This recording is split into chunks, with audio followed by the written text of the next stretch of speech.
Okay, there we go. Funny how I can see your side melt. Yeah, I was like, I wish my eyebrows moved individually because I can do that. I can raise an eyebrow and not the other one, but my model doesn't portray my Dwayne the Rock Johnson impression. Oh, I didn't have it in the past. Wait, first, let me back off. Welcome everyone. Thank you for being here. Happy Friday, everyone. I hope everyone's had a great day. I have a lot of things planned today, probably too many things because I want to do a lot of things today for no reason at all. Maybe because it's Friday and I can stay up late. It's Friday for me. I'm in Central Time here, so it's Friday for me. But hello, Roscoe from the future. What time is it for you, Roscoe? Also, Andy, thank you for being the first one here. Congrats on your win streak. And thank you for being here. Yeah, the mic, I was like, wait, why? My mic went to default again. OBS, why you do this to me? Why do you change the default? You know what mic I have. It's not my default. Maybe I should make it my default mic. I don't know how that works. I need to check into that. So that won't happen again. It also happens with Discord, so I don't know. I don't know how that works.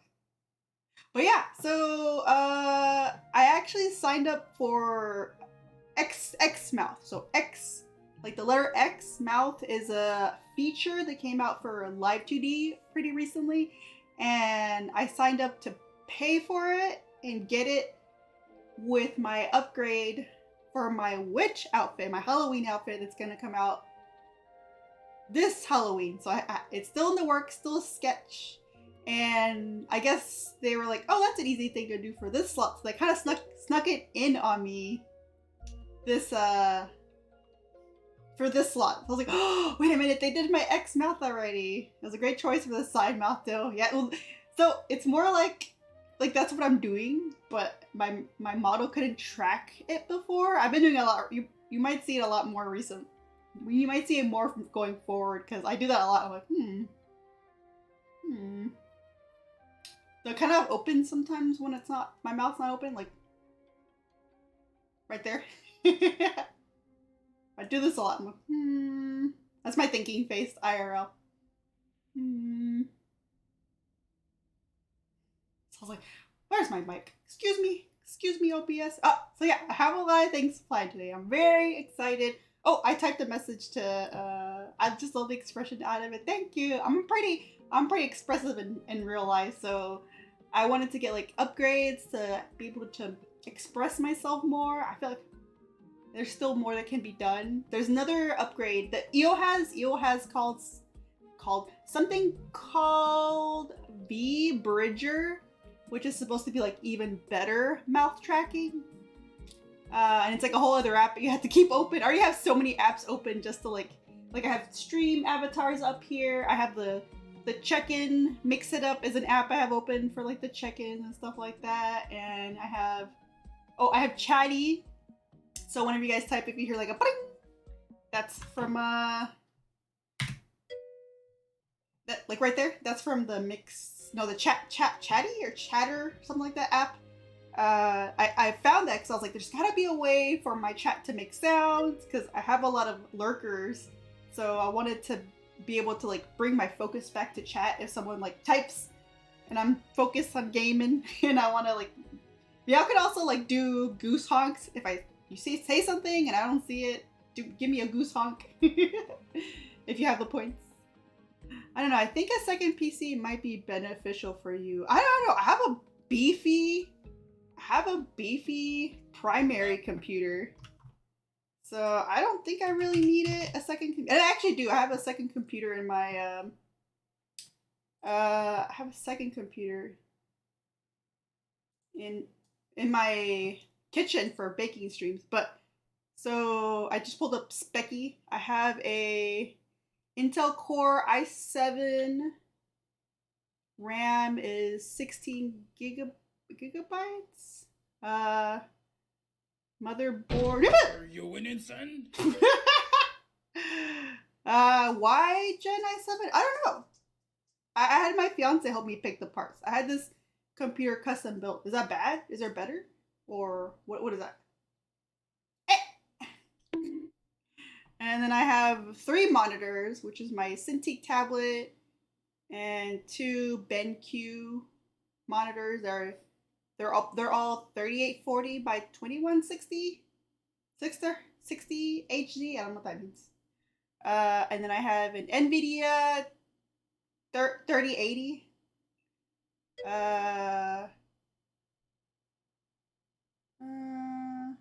Oh, then my storage is, I think, I can't tell when my my SSD drive is. I don't know. Cool, got the free jump scare. It startled me.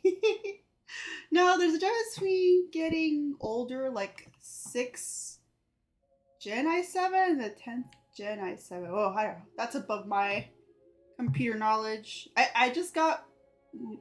I had my computer built by the store. I always forget the name of Micro Center. Yeah, I had it built by them. So we just kind of went for like, I guess mid-high build. No, actually what we did is I bought the 3080 from somebody back when they were like overpriced, you know? Oops. Oh, I'm off keyboard. I bought the 3080 graphics card along with RAM for like from an individual person, and then my motherboard didn't fit that RAM, so I had to buy a new computer. Oh, also I got my spicy noodles here, which I will eat in a second. But yeah, so I needed it. I was like, I might as well build a whole new computer based off this RAM and graphics card. Ooh, okay. So that's what I did. I had a new computer built. Got a nice tower. Not too big, not too small. Alright, so first thing we're gonna do is Core Keeper and spicy noodles. Also, this mat here, it's like a purple, but my camera makes it look. I don't know, what color does that look to you guys? The mat.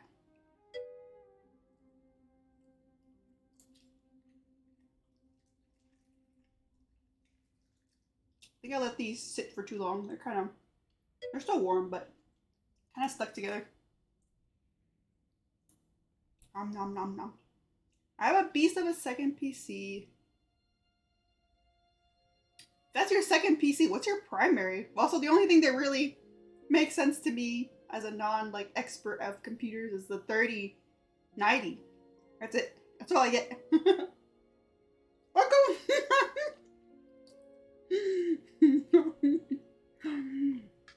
I'm sorry, Aqua. I'm colorblind. Don't do this to me. What is your color blindness? Because one of my coworkers, you know, the circles to test if you're colorblind, there was one. I don't know if he was trolling me, but he was like, yeah, there's a 2 in there. And I'm like, no, there's not a 2 in there. He's like, yeah. I was like, I don't see anything in there. Am I colorblind? I don't know. Maybe I'm colorblind too.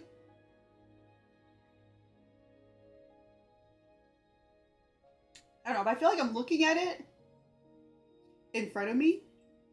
I'm also looking at it on my computer, and I'm like, that doesn't look the same color. Also, most VTubers are like, hey guys, will you donate money to me? Like subs or, I don't know, maybe just plain donations. And I'll eat spicy noodles. Me, here at Pastel Princess Mari stream, you will get free spicy noodle streams. You don't have to pay for it. I just eat spicy noodles. I actually had these yesterday, and today I just wanted some more spicy noodles. How?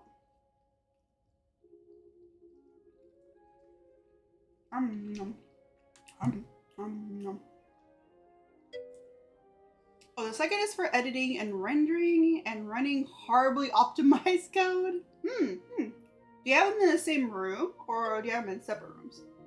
Purple or blue? Well, Aqua does see the same color we do, I guess. Because I see grayish purple. Yeah, I think you're good with this. So it does look kind of purple. Maybe I'm colorblind. It was me all along. So yeah, today we're gonna... I kind of wanted to run Core Keeper just because I'm mining materials right now. And I wanted to run it in the background. Just to mine materials.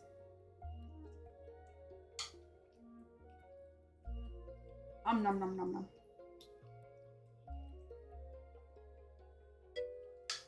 Sit at my desk at work doing nothing. Really?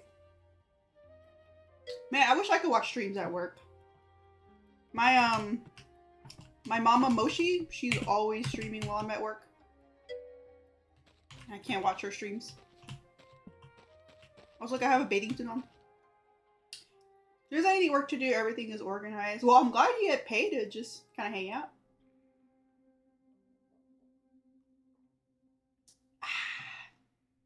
Also, if y'all didn't see my post, I have my favorite strawberry nigori here. It's not gonna zoom focus, but that's for, oh, there it goes. That's for later. Oh yeah.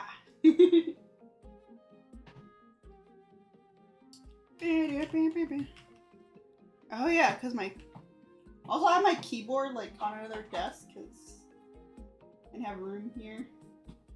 You guys will see.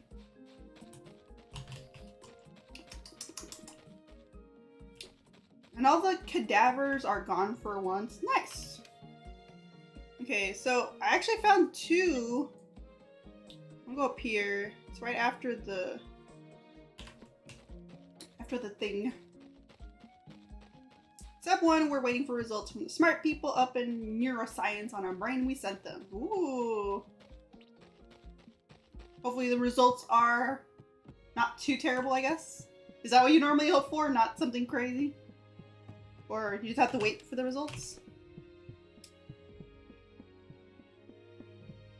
I did a lot of, look at this right here. This right here, these little things, that was me trying to find a big boy iron to destroy. And I was like, you know what? I have a octarine and we have plenty of octarine to like repair. I'm just gonna go ham on this iron. Also, if you guys want to play, like just hop on from Aqua and Andy. Woo! They're part of my collab for this. Y'all can hop on if y'all want. But I'm just gonna... Oh, I passed it up. Look! It's actually not that much. I have like the most drills on here. Alright. Yeah, I'll keep it running.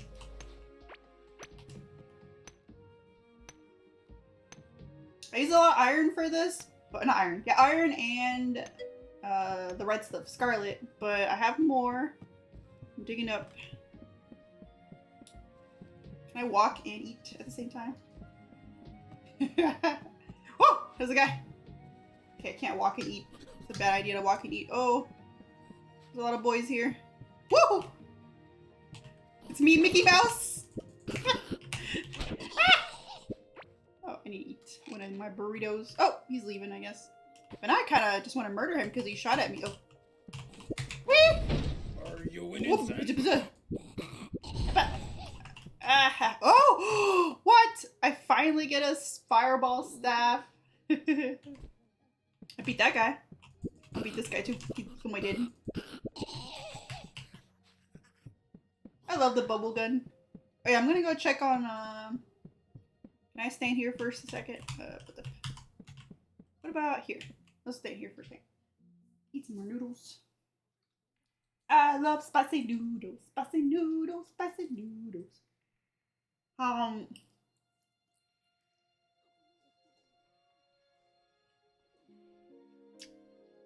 Oodles of noodles.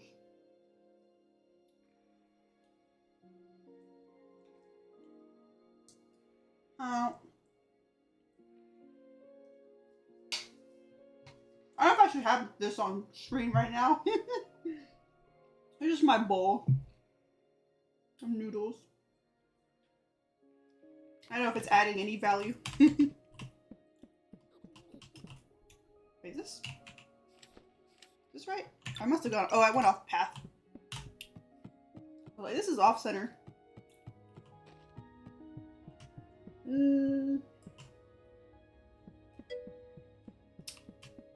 Don't mind me walking sideways.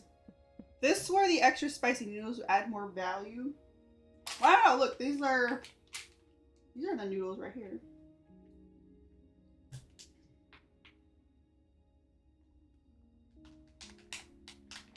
I'll prop that up right here.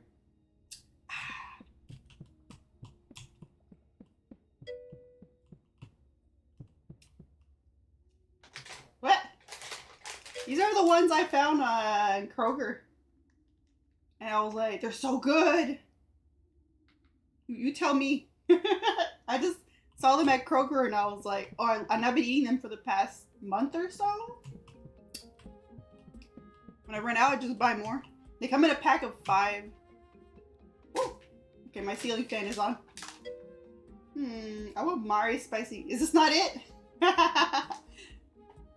Do I have to go at a higher... How hot can Mari eat? I don't know. Alright. Ooh. I know I said I eat spicy noodles for free. But if you guys want me to eat specific noodles, it won't be for free.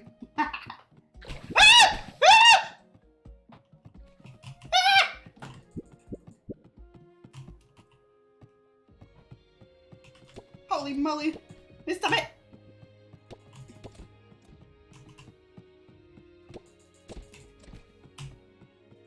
I forget that this area gets a little crowded. I'm just gonna use my dart thing because... Oh, you know what I love? Pure suffering. Yeah, well, if you want me to suffer, it's gonna have to be paid suffering. Maybe I will do like a thing at some point. All right, what do we got here? 25 and 41? That's weird. I feel like those piles they must be combining. Hey, one day, BRB. Okay, Andy.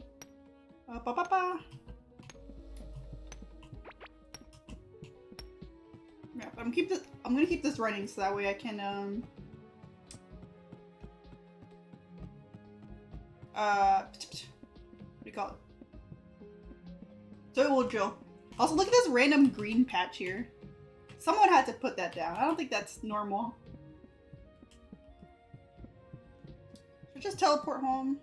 No, I shouldn't, because we don't have a lot of thingamabobs. Man. Walk. I really wish there was an auto walk in this game.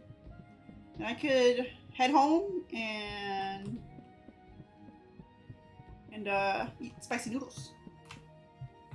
Let's stop here. Some more nudes.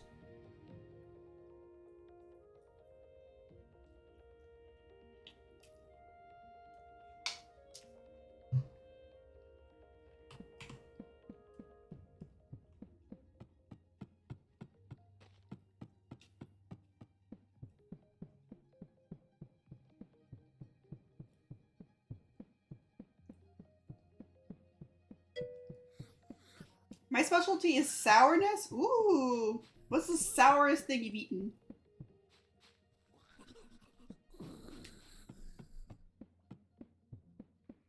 Doo-doo-doo-doo.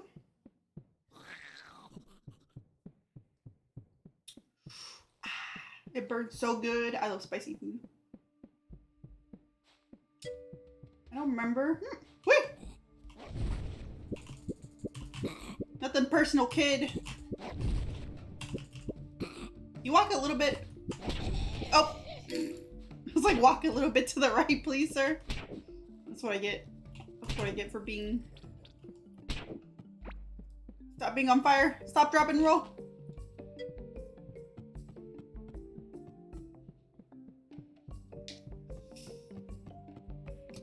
I've been a Carolina Reaper without flinching before. I'm from Japan. We love spicy food there. Oh, I'm from Mexico. Spicy food is in my blood. But I don't know if I would eat it. I don't eat spicy food as much as I used to, so I don't know if I could handle a pure pepper. Whoa. Did that go blurry? Or my vision blurry? I don't know.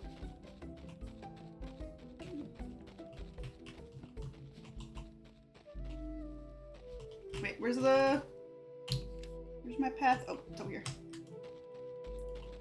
Oh, also off stream, I started my own graveyard up here with some of the Easter stuff. I don't know if it's still around.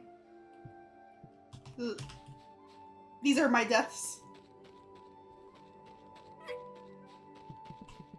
Yeah, another death yard. I added the hook. Oh, yeah. Aqua added a hook on the table. Wait, where's the hook? I thought you put it on the table.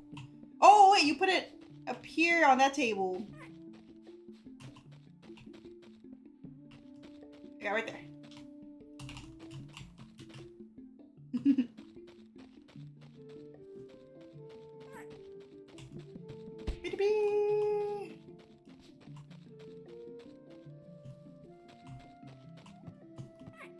Ah, here we are. This is walking simulator. I want to go check on the Every time I pass this area on my way home, I think I'm home. Oh my god, there's a bunch of mushroom boys chasing me. It's not too far, but it is a bit of a walk. Yeah.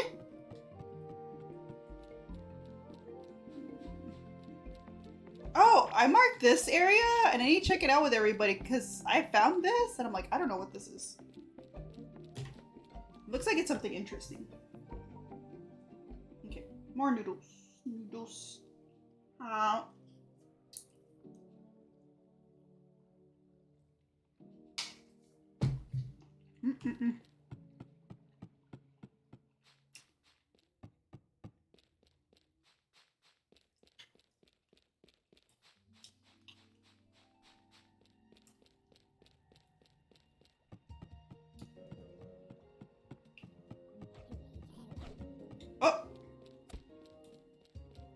I've been shot. I'm gonna walk a noodle.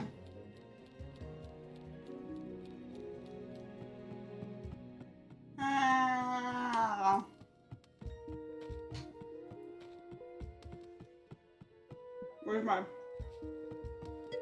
thumbs up? Mati! Hi Mati, how's it going? Hey, ¿cómo estás? Glad you can make it. I'm just eating some spicy noodles. Whore keeper.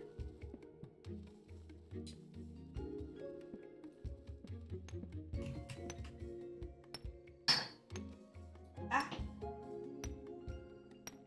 Oh, I forgot where my mouse is. Okay, 28.39. Not too bad. Maybe I should have brought more here.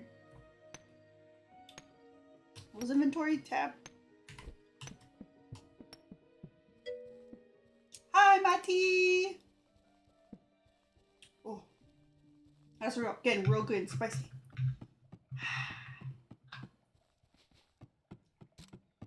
Oh, I'm being shot. Oh no. I'm fine. Wait, come on, Noodle. You're too long. Got to go.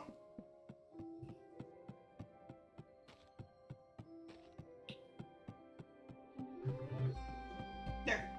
Ah.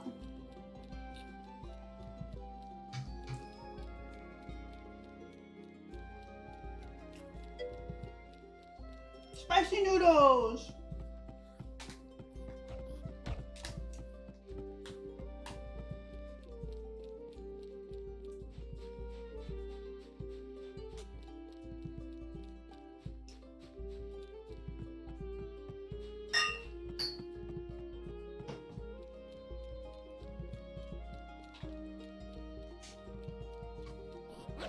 Oh, hi. Where's my mouse? Wheel, wheel, wheel, wheel. Oh! You don't want to fight me, sir. You'll be dead. Ow! What was that? Oh, he probably threw... He probably threw a thing at me.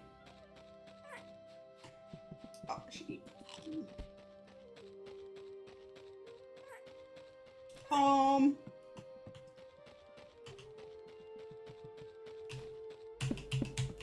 Alright, what do we have in here? Oh, 28. 6. Oh, I actually smelted everything. Never eaten one of those. Is it good? I love it. I found it at my local grocery store. I was just in the mood for spicy noodles. And I was like, oh, this one's good. So I've been buying this one for like a month now, I think. Anything over here? No. No. Also put one in my... Oh, Akko, we have a house pet now. I don't know if you saw.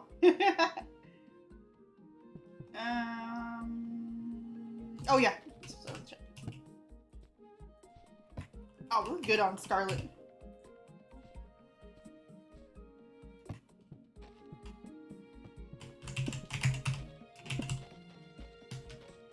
not hiding Scarlet in my house, guys. I just had so much, I split it up into like 4 piles to smelt it faster.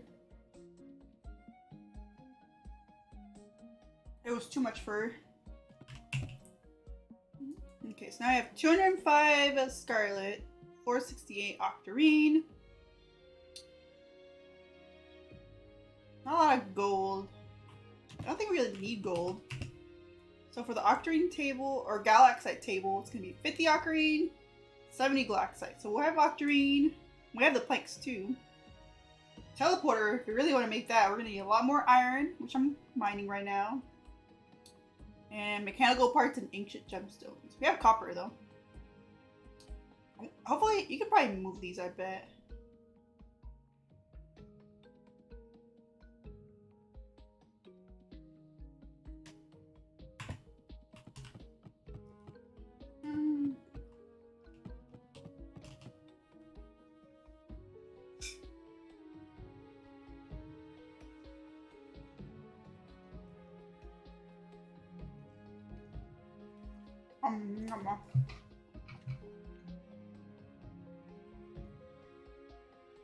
Other than that, I guess I could go mining. Oh yeah, I was using this one so I wouldn't use up my Scarlet.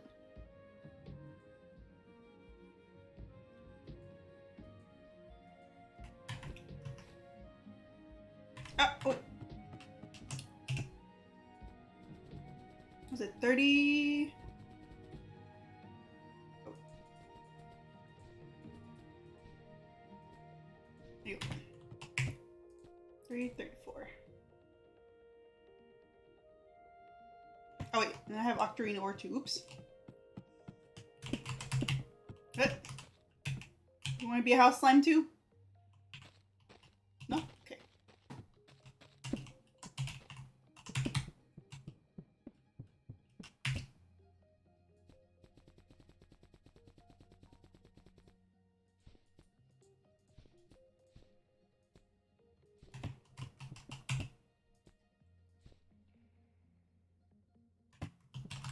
Oh, and the iron. I'm just going back and forth. Oh, I don't think everyone's seen this yet, but I also expanded the house. I think Aqua saw it the other day, but I made it a lot longer because we needed a lot more space. And now we can actually get to this chest in the corner, which has just random stuff. Put here, here, I have eggs, here. So I'll just, I don't really need the fire one either. Oh, egg. Egg. We'll smelt this.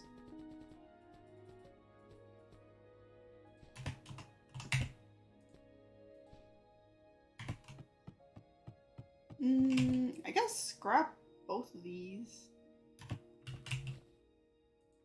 What is this? What do I need this?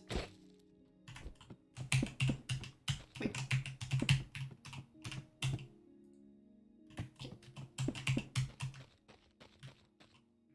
Okay. Thank you for the tail pet.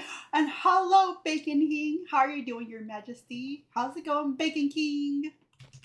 Oh yeah, a slime. Oh my god, a slime destroyed that chest and I haven't fixed it. Okay, I gotta fix it now. Oh, it's probably that one. Remember, he's going down. There you go.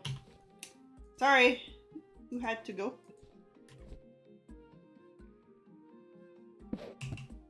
Okay,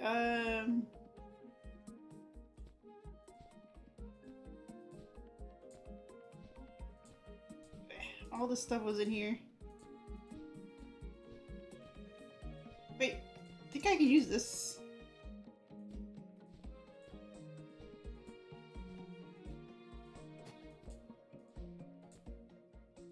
What is this? Gorm stomach bag. Oh. Barring.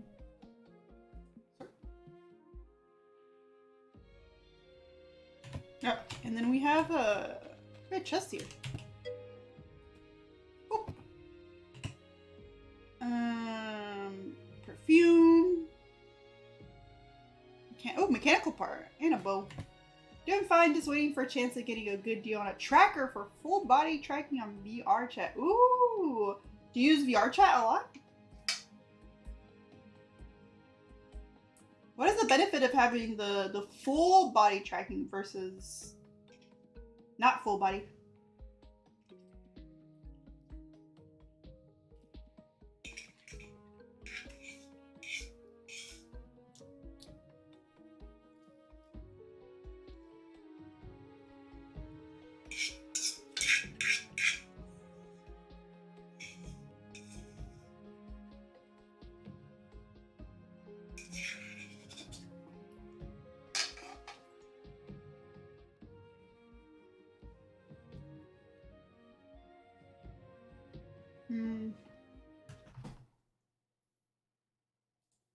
There.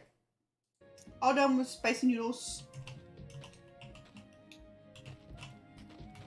Also, I just realized I wrote spice noodles instead of spicy noodles.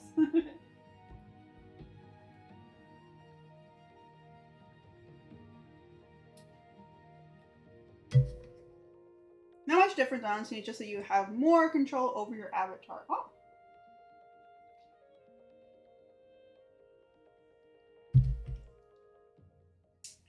You already have a non-full body? Welcome back, Andy. I just finished my noodles. Sometimes I wash it down, though. I'll actually be right back real quick. I'm going to do a very fast BRB, guys. Very quick. BRB. BRB. BRB. BRB. BRB. BRB. Very quick.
And we're back. But yes, the noodle slurping ASMR is done. Did you actually hear it? Can y'all hear a lot of it?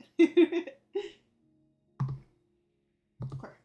Full body tracking basically has your avatar mimicking your movements depending on where you have the trackers. Oh, nice. Do you have like a custom avatar, or are you just using a free to use one? I have a person that I have a person that I'd like to commission one day for a 3D model. I think her name's Pastel VTuber. And she has such a cute model she did for herself, and she's been doing commissions, and oh my god, I really wanna hire her for my model. Possibly I was away when you finished the noodles. Oh, oh, they're pretty good.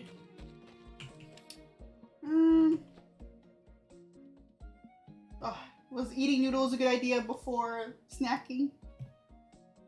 I'm trying to think if I should do a different background music for the snacks and crafts. Or if this will be this is good background music in this game. I guess I should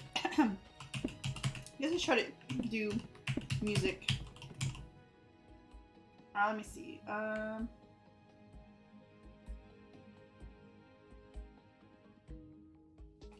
Oh yeah, yeah. So I'll do is I'm gonna be like, where's my game calendar? Look, my keyboards. My keyboard's right here. Scorekeeper has great background music. Could use another if anything. Yeah, because I know I'm gonna get lazy. Look, I'm gonna put my keyboard under this thing here in case I need it. Not, I didn't smooth over all the way. Look how big my hands look in this camera. So it's actually like sideways, as you can see. I couldn't get to stay up otherwise. But yeah, let me just look up music on my keyboard. YouTube. There you go.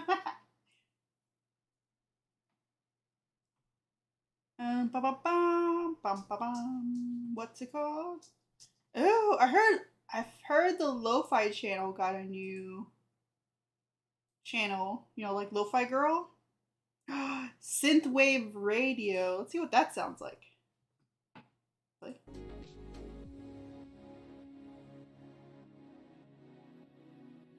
And I love their backgrounds. I'm like, ooh, I want whoever did that to do like a starting soon or BRB screen for me.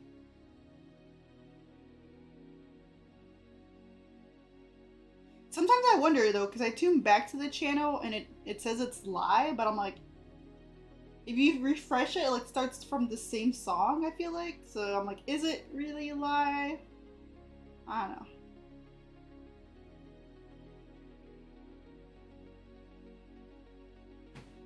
Alright, let me know if y'all like that. But where's my boxes? Boxes. Eh.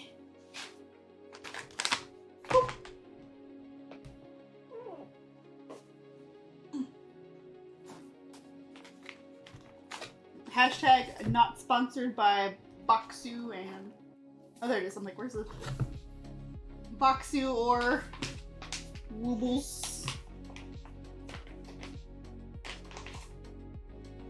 May result in getting hooked? I was like, why does it have a warning at the bottom? May result in getting hooked. Learn to crochet the Woobles.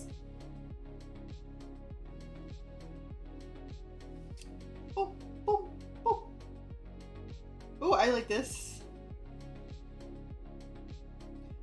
Bum, bum, bum. Let's start with pouring some strawberry nigiri.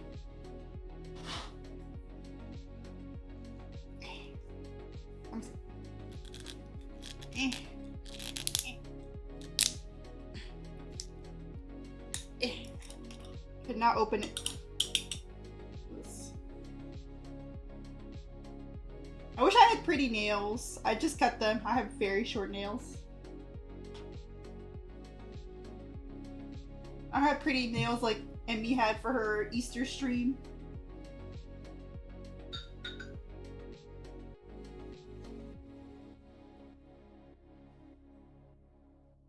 Alright, chat. Cheers! To another year of streaming. It's not my 1 year anniversary, but to another year.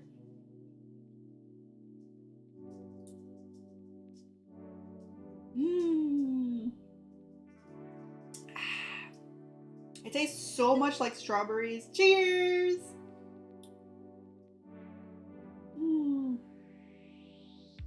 That was so good. Alright, so, I don't know. We got snacks. We got crafts. I haven't even opened this yet. I looked at it, but I haven't opened it yet. This was the Sakura box. Might be good for... Look, it's silicone, so it's sliding. Wait, what? Oh, I'm blocking my camera. What just happened? Oh, let me press a button. My expressions. Oh, it's probably my keyboard because it's right under. I have to be careful. I think I pressed my keyboard. Okay, I'm going to. Wait. Let's see. This way. Maybe. Look, you always come with these cute postcards. Pretty that is.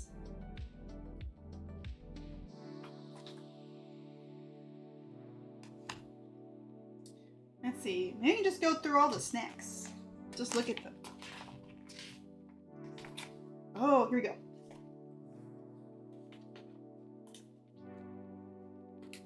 There.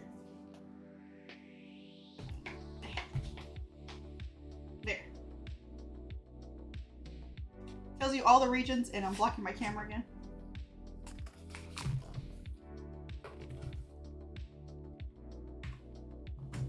I need to delete some of my shortcuts. I hit them by accident. Okay.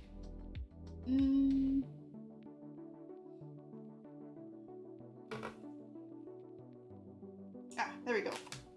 The box here.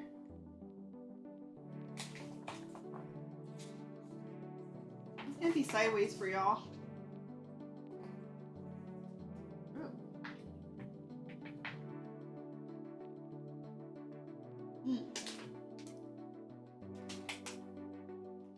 If I do it like this. Oh, we have some more of these candies. I think I still have the ones from last box. I didn't finish them yet. But they're hard candies, so. The shiso candies. I saw these like 2. These look like the same thing. Handmade Sakura milk candy. See if I can pick them out from here. Oh, I hope there's chips in this one too. I don't know. What should we do? Lay them all out? Let's see. Ah, here they are. Sakura milk candy. One of our oldest partners we worked with and to create this special candy. It was a light milky creaminess, a slight savoriness, has light milk creaminess. Oh, wait, slight savoriness from a pickle and finely chopped sakura petals, and a gentle sweetness. Definitely wouldn't be against eating this myself. Yeah, these boxes always come with some really good candies. Milk candy stuff looks good. Let's see. Ooh. Cakeys. This one has a lot of cakeys. Oh, some more mochi. This one's a lot of sakura flavored stuff. So I'm just gonna see. Just gonna lay it all out. Y'all can kind of see this.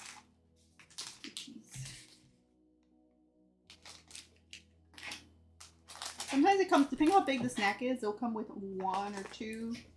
Like this one's 2 of these. 2 of those. Wait, 2 of these. Ooh, look at these.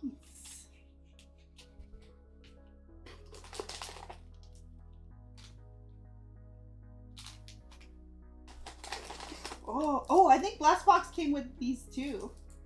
I like the packaging. Oh, and then a tea. Actually, I don't think I've had my tea from last time. Oh yeah, it's in here.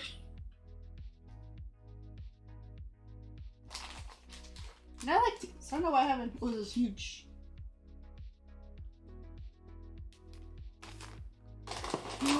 And then chips. These are shrimp chips. Okay, that's all snacks. I'm gonna put the box down. So we have midnight tea time. Yes, maybe as Idaho comes home, I'd be like, can you put this in the tea maker? We do have our sake for now. Let's see, do a little pour.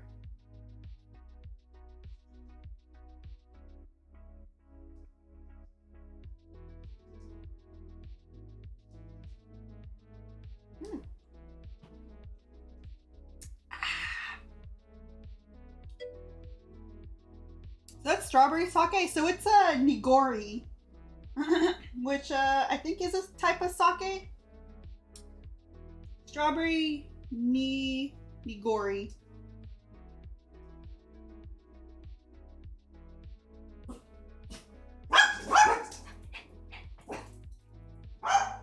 It is my favorite strawberry. Oh, okay. So then we have, oh, there's just one of these.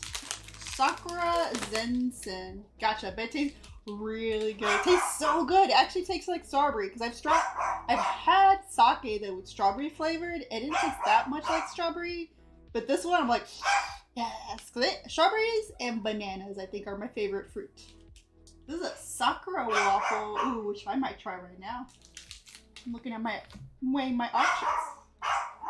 And then we have a Castella cake. Let's see. Go ahead and put these a little closer to y'all. Look at all these options.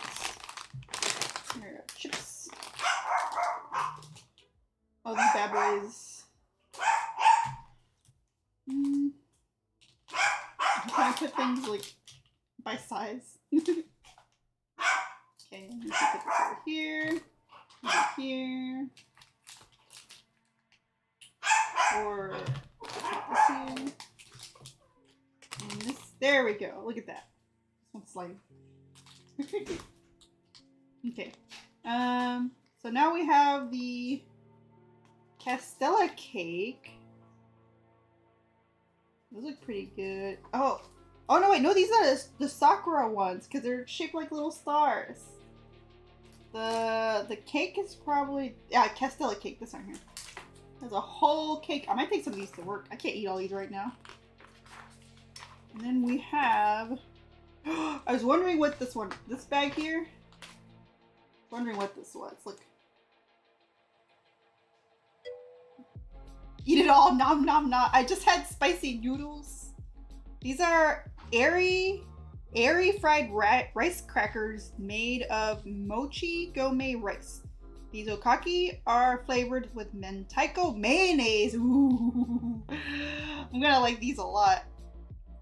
Made with cured cod roe. You can spot mentaiko mayonnaise atop toast, served with fries, or even in pasta in Japan. What? I have to look that up. I love mayonnaise. And then there's the fries. What else? Sakura mochi. Ooh. Yeah, this is the Sakura mochi here. Sakura boshi is this one. Yeah, this one. That's a big boy. And then we got some, oh, the tea. The tea is actually Satsu Marsh Kagoshima Shiran tea. The aromatic savory green tea grown in the Shirin region of Kagoshima Prefecture has a bold taste, both fresh and mellow, with very little astringency. It's a fantastic palate cleanser after eating. Oh! I should have had that after my noodles. And mochi. And that's it. Everything looks so good.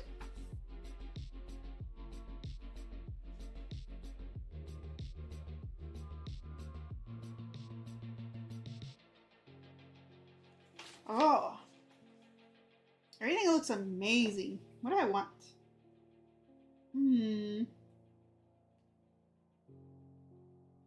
I really do want the waffle. We're gonna start with the waffle. This looks like it's gonna be crunchy. Oh, waffle. Who doesn't like waffles? I'm betting soft. You're betting soft. Oh, it's actually together. I thought it was two waffles. There's stuff inside of it. All right, let's see. Oh.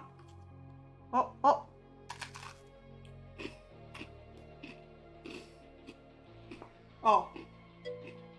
That's a crunchy boy. It's falling apart.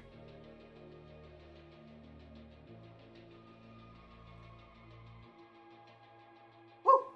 Okay, it broke. Definitely a crunchy boy. That's why I got a silicone mat, so I wouldn't make a mess on my drawing board and my keyboard. Oh. Oh.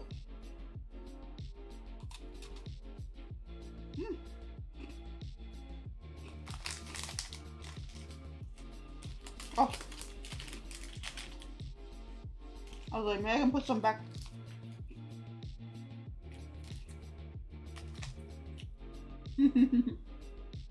Alright. Eating dinner before snack stream was not my best idea. Look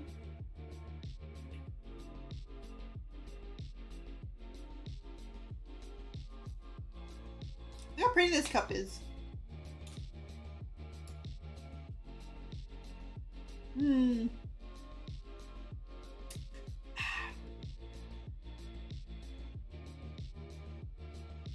Better not drink too much of this. I gotta craft.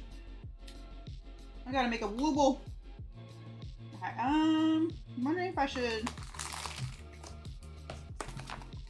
take my time eating snacks. Let's see. We'll put this stuff over here. Because if I start woobling,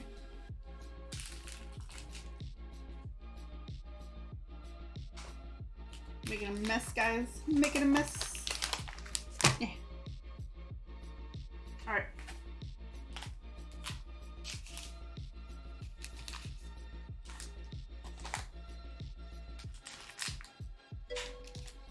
I mean, gotta eat dinner for the snacking. Depends on your appetite, though. No, I don't think I can handle snacks and dinner.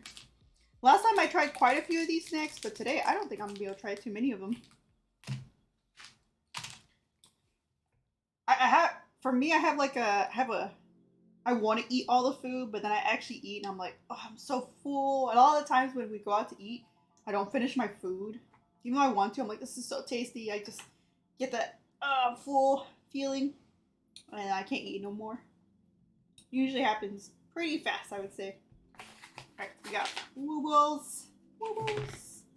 Hasn't been opened yet. Oh, I hate, you know when it has these tears? I'm always like, I want to use scissors because it's not gonna, oh look, it didn't even.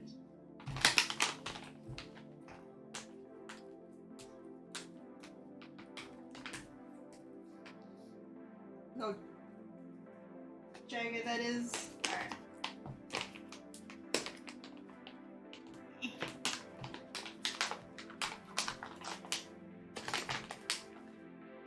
Ooh, this is soft. I thought it would be. It looks very soft.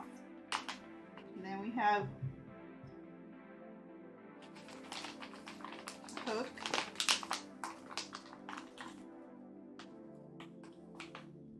Green. I think that's where you start too.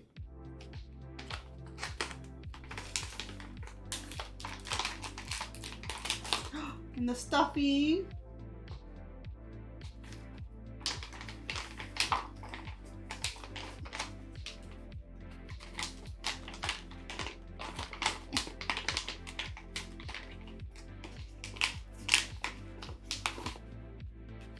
We have a little letter.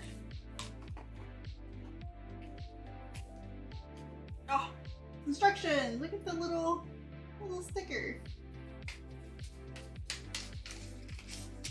Wait. Oh, I think this comes with the eyes. Yeah, so there's.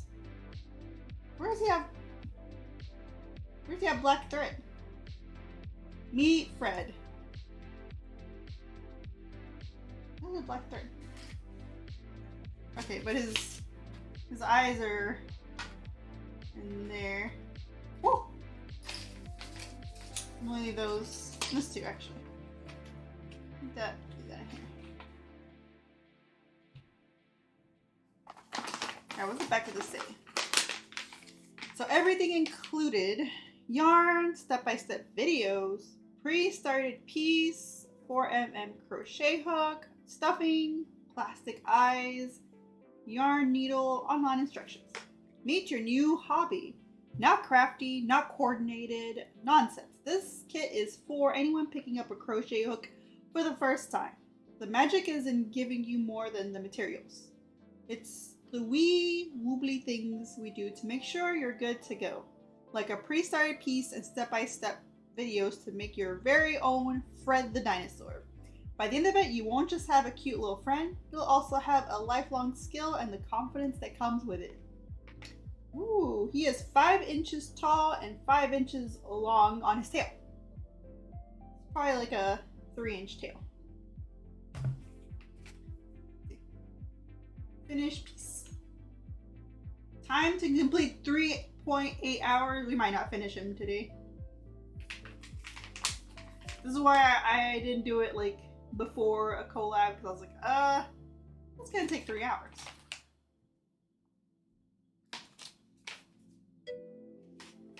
What do you mean? Everything you need pre-start for you, step-by-step videos. Learn to crochet.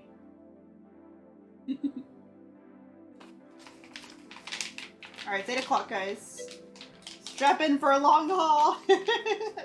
I don't know.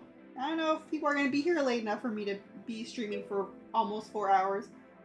Can I give you a dad joke? Jokes are always welcome in my stream. If you want to say them, I'll read them out loud. You want to hear a dad joke redeem? I have a... Oh, you guys can see the cards. See, when I do dad joke redeems, this is where I get them from. I don't know if y'all think I'm making them up, but they're right here. And then if you do a cheesy joke redeem, I spent a few bucks on these cards to add them as redeems for channel points. Just because I have a hard time coming up with channel points redeems, so I was like, what about this? Well, I have to read you a dad joke though for the redeem. I can just read jokes out loud. So I'm gonna give you a dad joke first for the redeem, which is what I just showed off. It's, what's Forrest Gump's email password?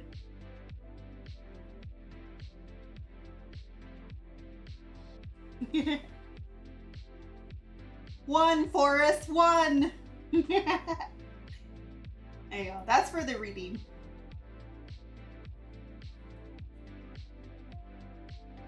You can finish it by midnight, guaranteed. All right, you guys better be here until midnight then. Someone threw sodium chloride at me. That's assault. Oh, I love that. Okay.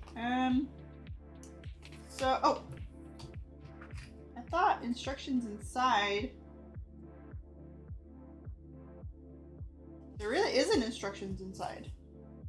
No. Oh, hold on. There's the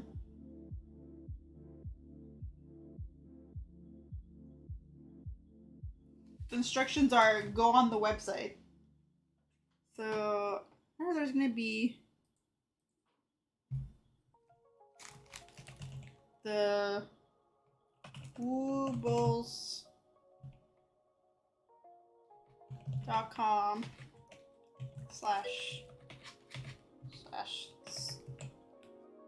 /start.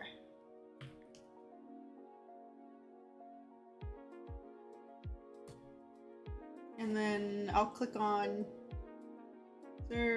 find your Wooble.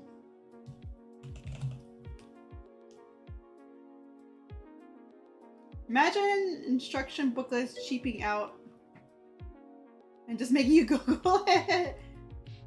It is less paper, but I really expected a... Yes, I like the old instruction booklets. I bought like old games and you rarely find these like with the booklets included, because I think it's so nice. Okay, password. Get started. With this kit, you're going to learn how to crochet, and in the process, with this kit... Okay, I don't want the voice though.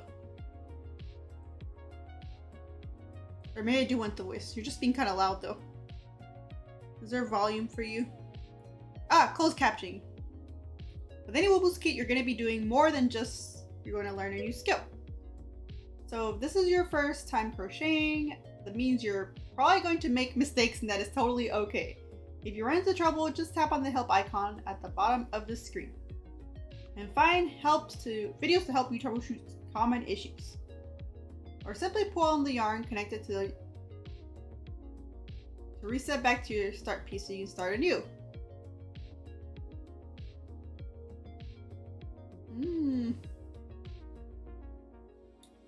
Alright, next. Hold a hook and yarn. I'm going to be demoing the same type of yarn your kids, so you should be able to follow along. Okay. Wait. Ma'am, mine is green, yours is blue. Hard to pause. Oh yeah, old car manuals gave you tips to adjust the carburetor, and now they just tell you not to drink the contents of the battery. Hi TM, how's it going? Glad you can make it. Happy Friday. Hi. You're just in time for the craft part of this. I had some spicy noodles. We did some cord keeper, just a little bit of mining, nothing crazy. We had some snacks. I still have so many snacks over here. And now we're crocheting. Your piece looks like this already. I'm scared. Let me go back. I missed the instructions. Okay. I'm going to be doing most of these videos using blue yarn. You have the same type of yarn in your kit, so you should be able to follow along. You might just need to use a different color depending on which will take the big yarn ball out of the kit and look into the middle of it. There should be a piece that looks like this. And crochet and has some plastic things on it. Leave the plastic things in the piece intact. You're gonna pull the yarn out. Oh. And if that yarn is actually,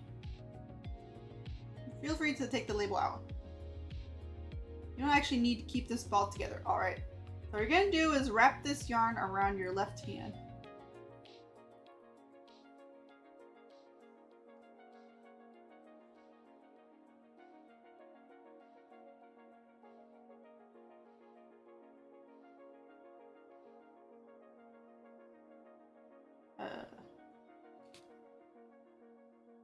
Oh, can you guys see this? Oh. Okay. Oh, I'm not reading. Maybe I should let her talk. Let's see. Let her talk. Crocheted and has some plastic things on it. Leave the plastic things in the piece intact. You're gonna pull that yarn out. Yeah. And if that yarn's actually coming from the outside of your ball and this label is getting in the way, feel free to take the label out. Take the label out. Actually needed to keep this ball together. All right. So what we are going to do is wrap this yarn around our left hand. So take your left palm, face it to you, hold the piece in front of your palm, and watch the yarn that's connected to the yarn ball. You're gonna wrap that once around your pinky. So now the piece is behind your fingers, and then bring the yarn over your index finger, and then hold onto the piece with your thumb and your middle finger. Woo! You want to try to keep the yarn draped on your index finger towards the back third of your finger, close to your knuckle. That way, when you're crocheting, the yarn won't easily slip off of your finger. Yeah. Oh, that's it. Now that you have the yarn draped on your hand, you want to make sure that you're holding your piece in the correct orientation. If you think of this piece like a coin, there is the concept of a head versus tail, and an up and down. So you want to have this little loop in the upper right hand corner, and then the orange stitch marker immediately to its left. And then the green stitch markers are to the left of that. You also want to move this cutoff piece of yarn in case it's in front of your piece. You want to move it to the back, under and behind the yarn Under and behind, yeah. Draped on your finger. Okay. Ooh. I need to scooch over.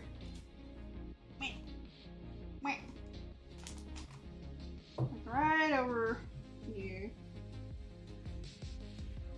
Alright, next video. The reason why we're in this awkward position is because we want to control the tension between your index finger and the piece. Having an even tension is going to make your stitches look even. It's going to make it easy for you to crochet. So if it's feeling like it's too loose, like there's too much slack, just move your index finger away from you to make it tighter. Oh. If it feels too tight, just move your finger closer. Oh. And if it's like super loose and even pulling your finger away doesn't help, just keep pulling on the yarn connected to the yarn ball until everything tightens up. Ah. That's it. Last step to get into crocheting position, pick up your hook and stick it into the little loop from the right to the left or from the bottom up, depending on how your loop is currently positioned. Okay. Now you're in crocheting position. Oh. I'm scared. We're crocheting, guys. We're going to learn how to make what's called a single crochet stitch. Oh my god, is she yelling at you now? Is she yelling at me? This is the basic stitch and crochet, and it's what most of your plushie is made of. So you've got your hook in this little loop, and the first thing you need to do is figure out what hole to put the hook into.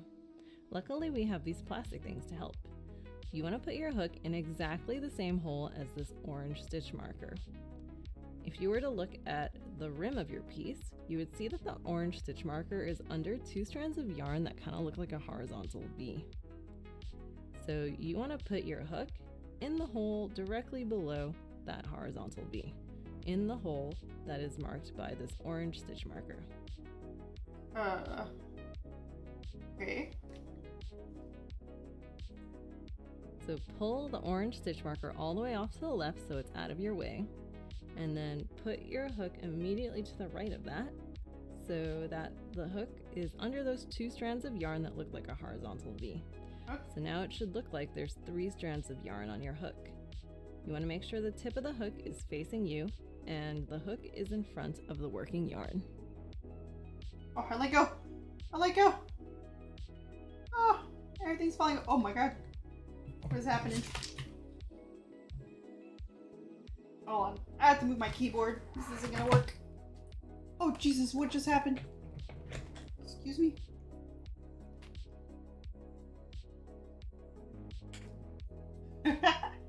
Alright, keyboard is going down here. Ha!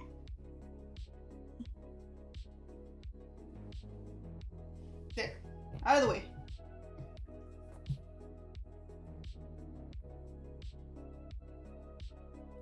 Oh, okay.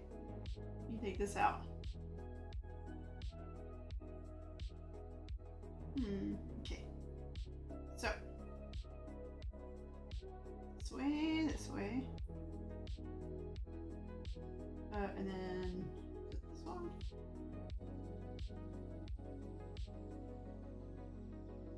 This way, or was it over? I think it's. Aha! Okay. Everything is under control. No need to worry. Okay. So then she said, go in this loop, and then under this orange one here is where we'll start. I'm already dropping it. There? So it looks like 3 are in there, but it looks like 2. Am I missing something?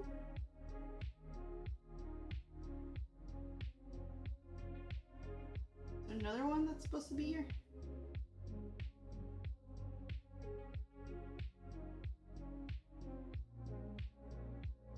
Okay. We're back in.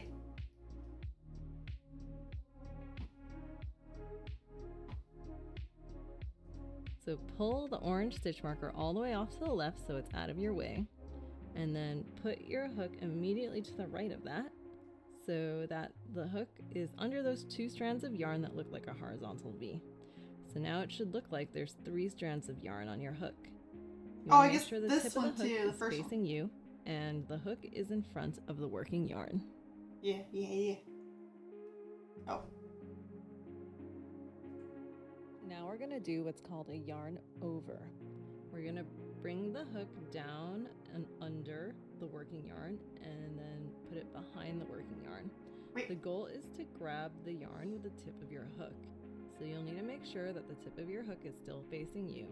And when you're doing that motion, try to only move your hook hand. Resist the urge to use your yarn hand to pull the yarn onto the hook.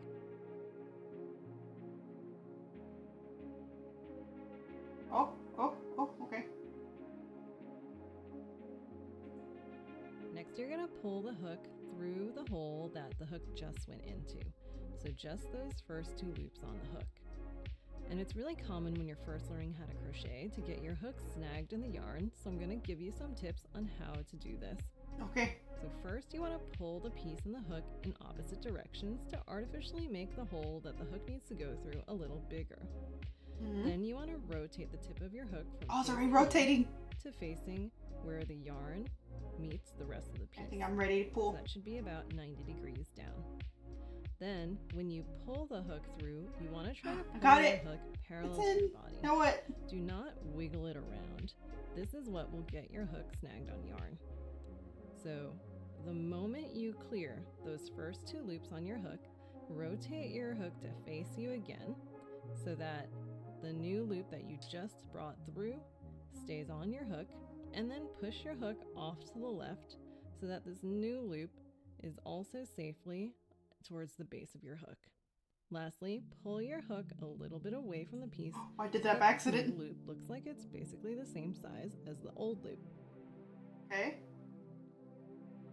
We're crocheting now, guys. Is this it? Is this crochet? You should have 2 loops on your hook now, which Yeah. means that you're halfway through the stitch that's called the single crochet stitch. Let's pause and make sure that these loops are a good size so that it'll be easy for you to finish this stitch. So tilt your piece so that you're looking at the hook head on, and if you left the tip of the hook facing you, you actually want to rotate the tip of the hook down to face the piece again, because what I want to show you is that we want to make this loop that's on the hook, this new loop, be basically the same size as the tip of the hook. That way we know it'll be easy for the hook to go in and out of that loop. So if that loop is too tight, too small, all you gotta do is pull the hook away from you. And then if that loop is too big, just pull on the Aqua! Hi, Aqua! Thank you for to daily make it smaller. check-in. We're crocheting. That's good. That's good. Alright, so we've checked that these loops are a good size, that they're basically the same size as the tip of the hook. We've got 2 loops on our hook, and we are halfway through the single crochet stitch. To finish it, we're going to do another yarn over. So you have your hook in front of your working yarn, tip of the hook facing you. Bring your hook down under that yarn and then behind it so that you can grab onto the working yarn with a tip. Pulling it through. Oh, like mixed. Now pull the piece and the hook in opposite directions to temporarily make the loops on your hook a little bit bigger so that it's easier for your hook to make it through these loops. Then rotate your hook from facing you to facing where the yarn meets the rest of the piece, and then pull this yarn through both loops on the hook. So move your hook parallel to your body, don't wiggle it around. The moment you clear those 2 loops, rotate the hook to face you again, push the hook off to the left so that this new loop is safely towards the base of your hook, and then pull the hook a little bit away from you so that the loop on the hook becomes a little bit bigger. Okay. A little bit bigger, yeah. If you've only got 1 loop left on the hook, then congrats, you have finished the single crochet stitch, and you can move on to the next video.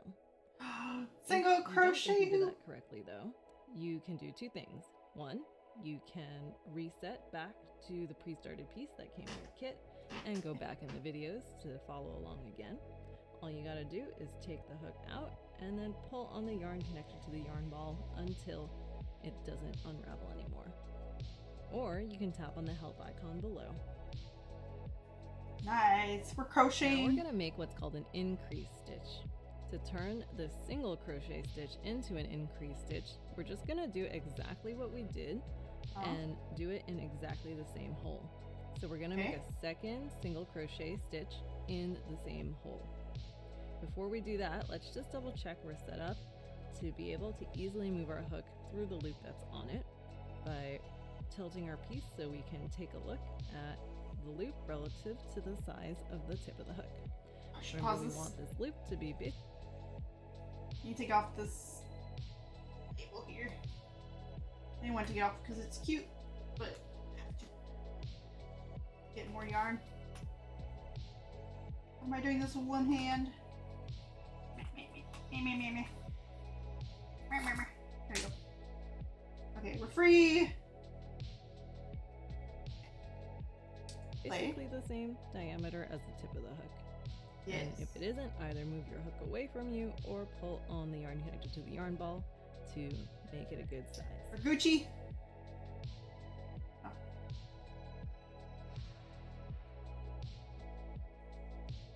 So you've got one loop on your hook, and One to loop. start the second single crochet stitch, you need to put your hook in exactly the same hole as the previous single crochet stitch went into.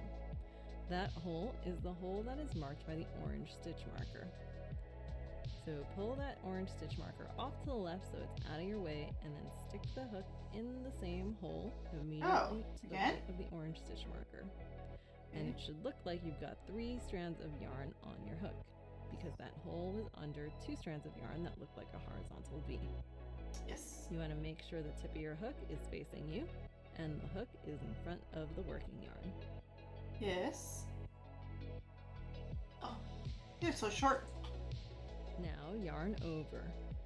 That means bring your hook down, under, and behind the working yarn. Mm-hmm. Keep the tip of the hook facing you so that you can grab onto the yarn with the tip of your hook. And pull it.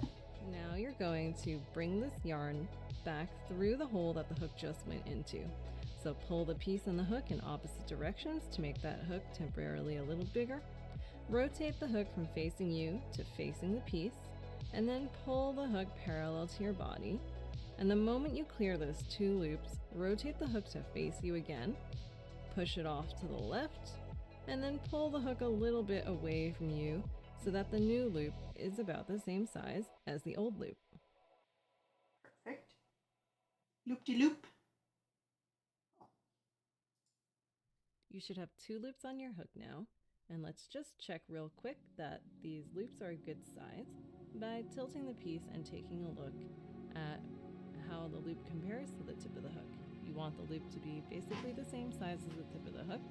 That's how you're going to make sure that all the V's that you make are roughly the same size. This is probably like good thing it comes with like the starting piece, because I bet that part was kind of hard to make for beginners. The hook should be in front of the working yarn, and we're going to do a yarn over again. So bring the hook down under and then behind the working yarn. I'm guessing we're pulling through. Pulling through. Because I'm a professional. Just kidding.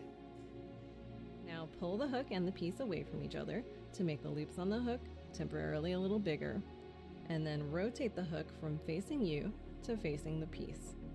Now pull the yarn through both loops on the hook and move your hook parallel to your body. The moment you clear those 2 loops, rotate the hook to face you again, push the hook off to the left so this new loop is safely towards the base of your hook, and then pull the hook a little bit away from you so that this new loop becomes a little bit bigger. I wonder if we're gonna keep going through that same orange pin. If you only have 1 loop left on your hook, then congrats! You have finished the increased stitch. You can move Increased on to the next stitch! video. If you feel like you didn't do that correctly though, I did it right. before we continue, we're going to pause for a bit to make sure that we wind up with a Wooble instead of a doily. So we're actually going to take our hook out of the piece, and before we do that, we're going to pull the hook away from the piece so that the loop on the hook becomes really big. That way you have some leeway in case you're clumsy like me and accidentally pull on the yarn connected to the yarn ball. You don't want to accidentally lose any of your work. And now you can take your hook out of your piece and you can let go of. I'm scared.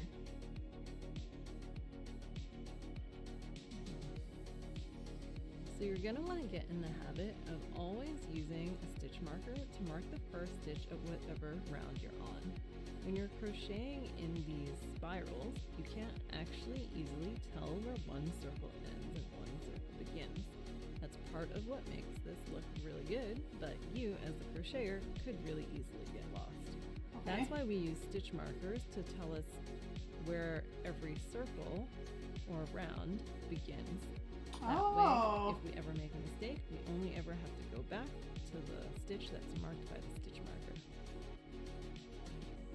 Okay, so we're gonna move I don't want to move the orange pin. What if I mess it up real bad? So we need to move the orange stitch marker to mark the first V of round 2. Right now, it is in the first V of round 1. So how do we find the first V of round 2? First, let us flip the circles that we're looking at the room, so you can think of it as turning the page of a book. And Okay. you've got the loop that was for your hook at the very top. Yeah, my loop. That loop traces back into a V. That V is the second stitch that you made. The first V that you made is the V below that. It should be right above this horizontal line, which is actually a knot we made in your pre-started piece, so that in case you mess up and you want to start over again, you can just pull on the yarn and get right back to it. So the V that's right above that horizontal line is the one that you want to move the orange stitch marker under. So take a good look,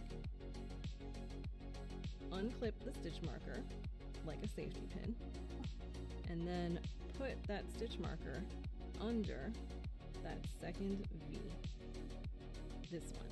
What if... So you want the stitch marker to go under only the two strands that represent. Did he start over? I feel like mine don't look like And these. it doesn't matter which way you put the stitch marker in, as long as it is under that V. You know what I should really be doing? Well, I don't think there's room. If I can put the video up at the same time. Like, these do not look like V's. Oh my god. Look how much the color changed.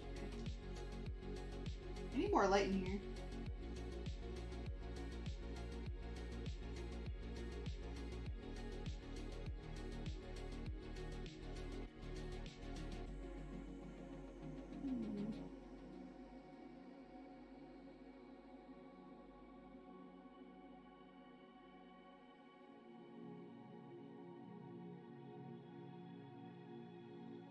I did it right. Or maybe it's maybe I'm looking at it wrong.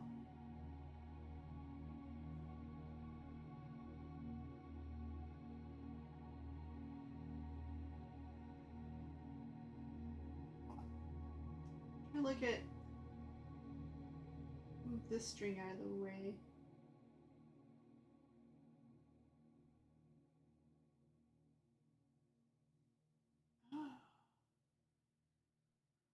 Because these are the loops, so it's down here. Okay.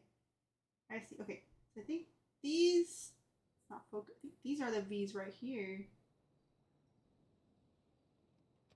But are mine backwards? Are mine U's instead of V's?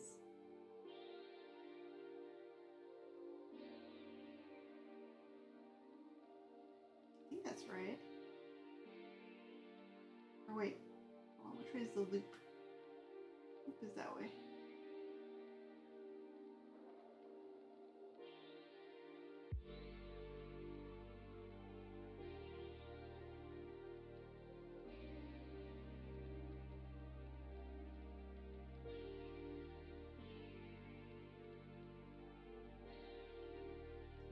I wonder about these green pins too. Like there's orange pins, there's green pins too.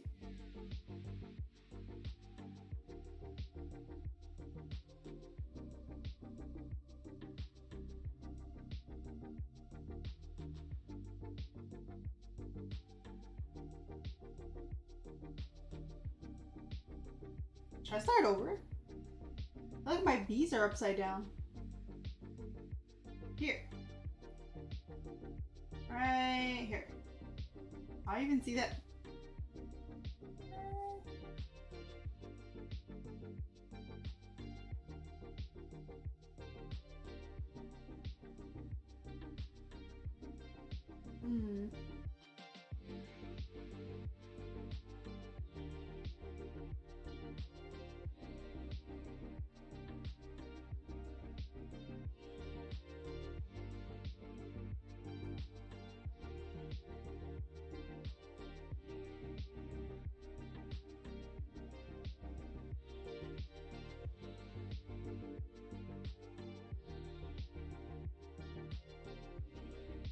That looks right.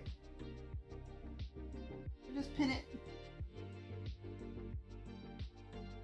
I don't like the idea of moving the orange pin.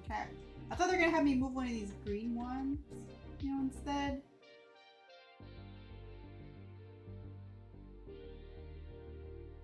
But I guess I did it right. I guess it needs to go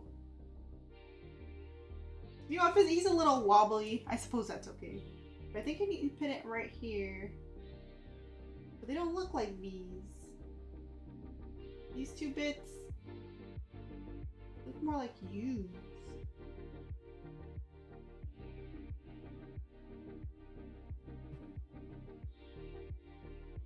Okay, if Fred looks a little wobbly, that's okay, I guess. Alright, I'm gonna move him. Hit.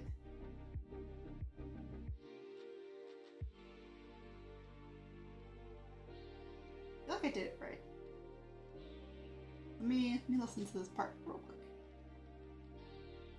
So we need to move the orange stitch marker to mark the first V of round 2. Right now, it is in the first V of round 1. So how do we find the first V of round 2? First, let us flip the circle so that we're looking at the room. So you can think of it as turning the page of a book. And you've got the loop that was for your hook at the very top. That loop traces back into a V. That V is the second stitch that you made. The first V that you made is the V below that. It should be right above this horizontal line, which is actually a knot we made in your pre-started piece, so that in case you mess up and you want to start over again, you can just pull on the yarn and get right back to it. So the V that's right above that horizontal line is the one that you want to move the orange stitch marker under. So take a good look,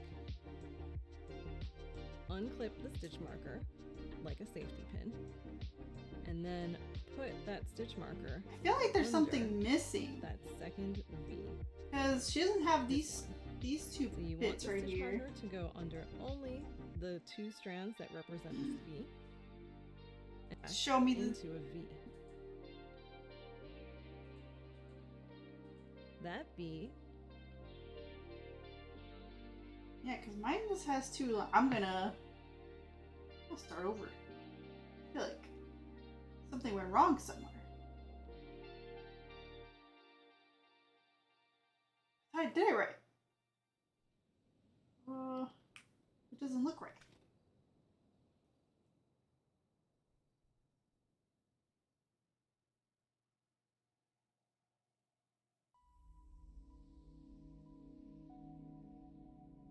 Okay, we're gonna start over. We're gonna do a round 2. Boop, boop, boop.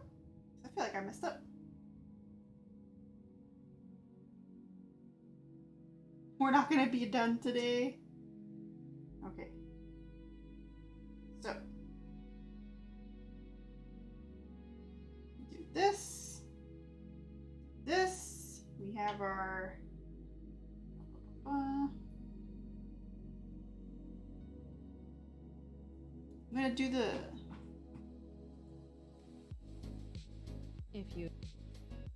the hook should be in front of the working yarn, and we're gonna, if you've only got 1 loop left on the hook, then oh, that's the beginning. we're gonna learn how to make what's called a Oh my god, these are louder than the other ones. I don't know why. Is there volume on here? Okay. Okay, so we're starting over. Loop behind, loop up. single crochet stitch. This is the basic stitch and crochet, and it's what most of your plushie is made of. So you've got your hook in this little loop, and the first thing you need to do is figure out what hole to put the hook into. Luckily, we have these plastic things to help. You want to put your hook in exactly the same hole as this orange stitch marker. Like this one here. If you were to look at the rim of your piece, you Actually, would see printed that the orange stitch marker is under PDF 2 of this strands would of be yarn good. that kind of look like a horizontal V. Videos take so long. So you want to put your hook in the hole directly below that horizontal V, in the hole that is marked by this orange stitch marker. There you go.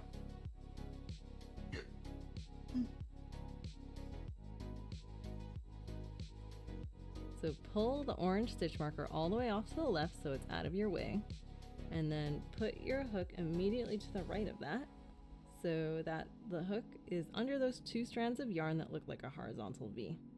So now it should look like there's 3 strands of yarn on your hook. You want to make sure the tip of the hook is facing you and the hook is in front of the working yarn.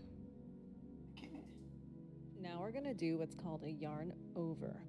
We're going to bring the hook down and under the working One of yarn, those. and I'm gonna try to remember put it in case I behind need the to do it working again. yarn. The goal is to grab the yarn with the tip of your hook. Yes. So you'll need to make sure that the tip. Next, you're gonna pull the. You should have 2 loops on your hook now, which means that you're halfway through the stitch that's called the single crochet stitch. Let's pause and make sure that these loops are a good size so that it'll be easy. Alright, so we've checked that these loops are. Now pull the piece and the hook in opposite directions to temporarily make the loops on your hook a little bit bigger so that it's easier for your hook to make it through these loops. Then rotate your hook from facing you to facing where the yarn meets the rest. Pull it If through. you've only got 1 loop left on the hook, then congrats! You have finished the Then single I think we go crochet back into this one. and you can move on to the next video. Now we're going to make what's called an increase stitch. To turn the single crochet stitch into an increase stitch, we're just going to do exactly what we did and do it in exactly the same hole. So we're going to make a second single crochet stitch in the same hole. Before we do that, let's just double check we're set up to be able to easily move our hook through the loop that's Oh, I on guess it so. by tilting our piece so we can take That's a look good. at the loop relative to the size of the tip of the hook. Remember, we want this loop to be basically the same diameter as the. So you've got 1 loop on your hook, and to start this second single crochet stitch, you need to put your hook in exactly the same hole as the previous. Now you're going to bring this yarn back through the hole that the hook just went into. So pull the piece and the hook in opposite directions to make that hook temporarily a little bigger. Rotate the hook from facing you to facing the piece. Alright, pull through. You should have 2 loops on your hook now. 2 loops. And let's just check real quick that these loops are a good size.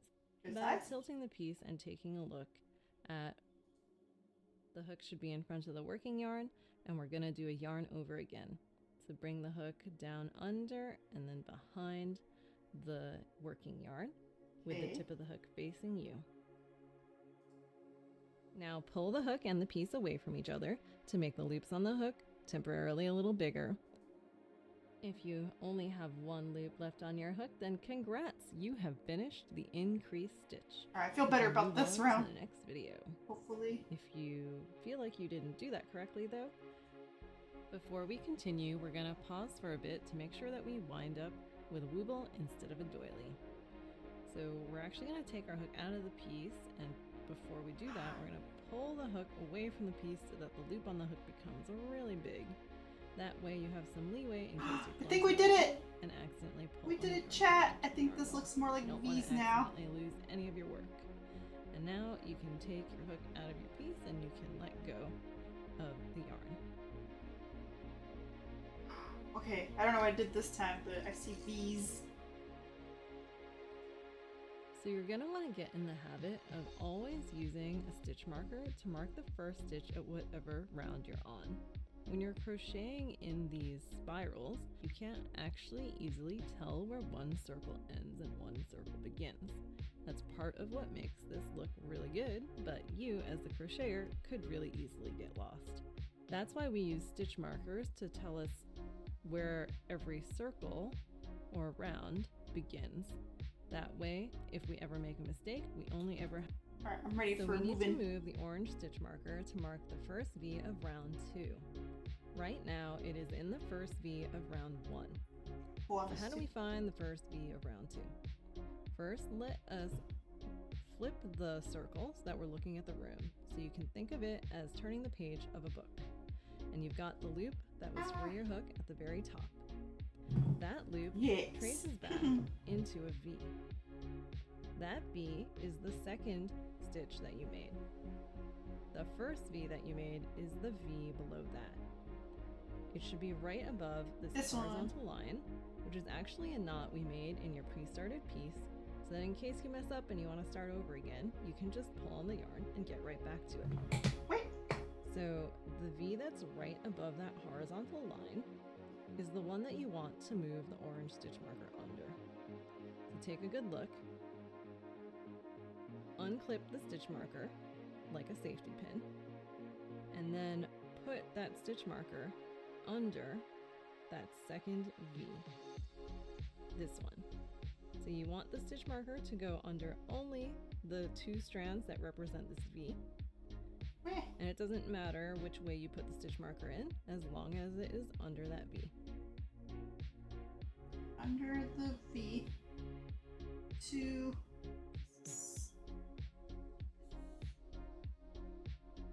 okay. Moved it successfully. Now we pin it. It's our first circle. Whew. Before we get back into crocheting position, let's get oriented. We want the big loop for your hook to be in the upper right hand corner. And since we moved the orange stitch marker, now the orange stitch marker should be to the right and under this loop for your hook. The green stitch markers, though, are still off to the left. Yes. That's true. That is very true. Now put your hook in the loop. There is a right way and a wrong way to put it in. The way you tell is that when you pull on the yarn connected to the yarn ball, the yarn that moves should be the yarn that's closer to you, the one on top of the hook. That way, your yarn won't be twisted. You want to pull it until the hook is almost right next to the piece. Remember, you want the loop on your hook to be about the same size as the tip of your hook, not this part, which is narrower. Yes. Now you need to hold on to the yarn with your other hand. And this time I'm going to show you a tip, which is you want to start wrapping the yarn as close as possible to your piece. So up here instead of down here. Because that way, if you pick up the yarn really close to the piece, then it's much easier to adjust the tension between your finger and your piece. I'm going to show you real quick how to get the yarn back on your hand. Take your left palm, face it to you. Hold the piece in front of your palm so that you can wrap the yarn that's connected to the yarn once around your pinky. Position. Before moving on, let's just make sure that your piece is in the right direction. You want your hook to be in the upper right hand corner. The orange stitch marker is now below it and on the right side of the circle. Yes. And the green stitch markers are still on the left side of the circle. Are we going to go in the orange part? We're going to make a second increase stitch together, and this time we're going to focus on learning how to figure out where to put the hook next. So taking a look at the yarn that's on your hook, that yarn traces back into 2 loops, 1 and 2. The first loop actually goes into a hole, this hole. That's the hole you just finished making a stitch in. So you want to put your hook in the hole to the left of that, but not just any hole. You want to put it in the hole that is directly under the next horizontal V. So you probably have to tilt your piece a little bit to be able to see the rim and to be able to see that horizontal V. Hopefully the hole that you thought you needed to put your hook into matches up with the hole that this green stitch marker is in. Yes. Oh. So now we're going to start the second increase stitch in round 2. Make sure you still have that loop on your hook, and then pull the green stitch marker all the way off to the left so it's out of the way, and you can see the hole where you need to put your hook into. Put your hook into that hole from the front to the back of the piece so that it looks like you've got 3 strands of yarn on your hook, and your hook is in front of the working yarn with the tip of the hook facing you. I think we're going to pull it through. Next, yarn over. Remember, this means bringing the hook below and behind the yarn with the tip of the hook facing you. Then you're going to bring this yarn through just the first 2 strands of yarn. We have 2 again. Pull the piece and the hook away from each other while you rotate the tip of the hook to face the piece. I think I got this. You should now have 2 loops on your hook, and that means that you're halfway done with the first single crochet stitch that makes up half of the increase stitch. So let's just take a look and make sure that the loop is roughly the same size as the tip of the hook to make sure we're going to be making nice and even stitches moving forward.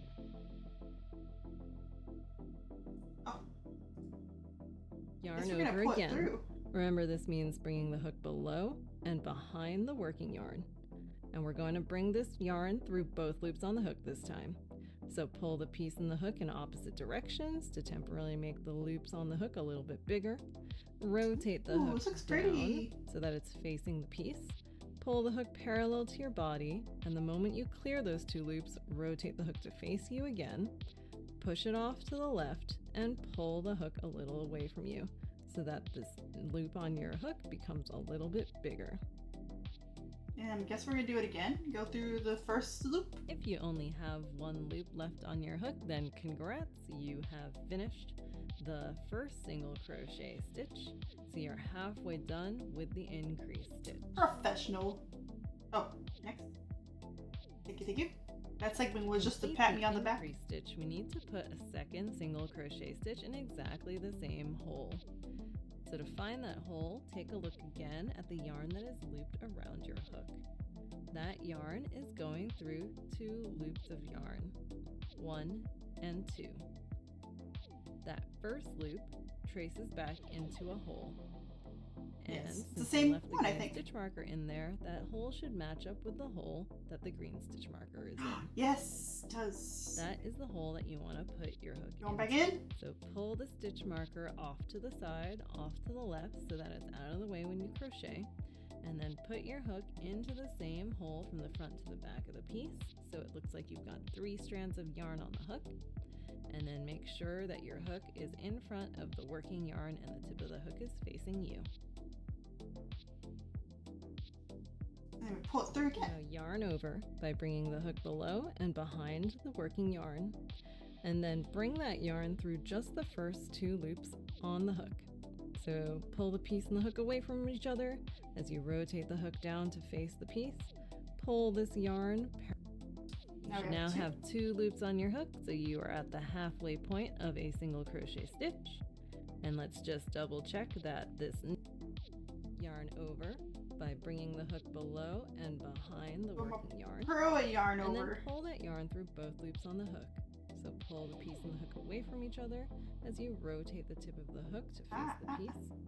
Pull that yarn. That's good. I feel like I need a better angle. The moment it clears those 2 loops, or rotate the hook to face you again, push it off to the left and pull the hook a little bit away from you. Crochet. If you've got 1 loop left on your hook, then Congrats. congratulations. You are done with your second increase stitch. Ooh. Oh. Mwah!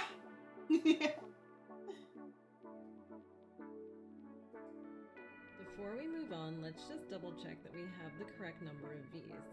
We just finished our second increase stitch, and remember, because an increase 1, 2, stitch 3. actually looks like 2 4. V's, we should have a total of 4 V's. Oh, we have 4 V's. So turn Chat. the piece to look at the rim, so that we've got the stitch marker, 1, the 2, stitch 3, marker, 4. the orange one at the very bottom, and your hook at the very top.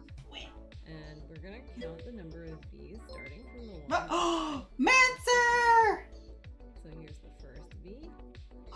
Thank you so much for the 24-month sub. Happy 2-year anniversary. How's it going? We are crocheting. We're making Fred the dinosaur here. See? Don't mind my super short nails. Just found out we have the right amount of stitches. We're doing pretty good so far. Going kind of slow, but we're taking it easy. See if I can pour some drink. I'm holding this. Cheers! Happy 2-year anniversary. My grandma knits too. It's not knitting a mancer. It is crocheting. A very big difference. It's kind of fun though. I've always wanted to try.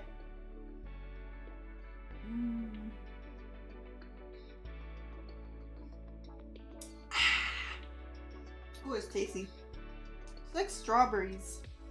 Second, third, and fourth. Remember, you don't count the loop that's on your hook as a stitch. That's what a knitter would say. No. Look. Crochet. It. Crochet.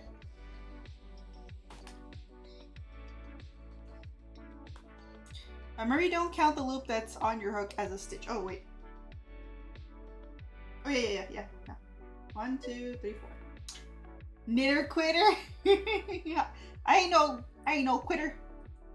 Great, I've got 4 V's so far, which means I'm good to go. And Good to go. She's I can bragging. remove this first green stitch marker and put it aside because I don't need it anymore. Oh, that makes me nervous. Okay, yeah, totally. I'm down to remove my safety net. It's fine. Take my green pin off.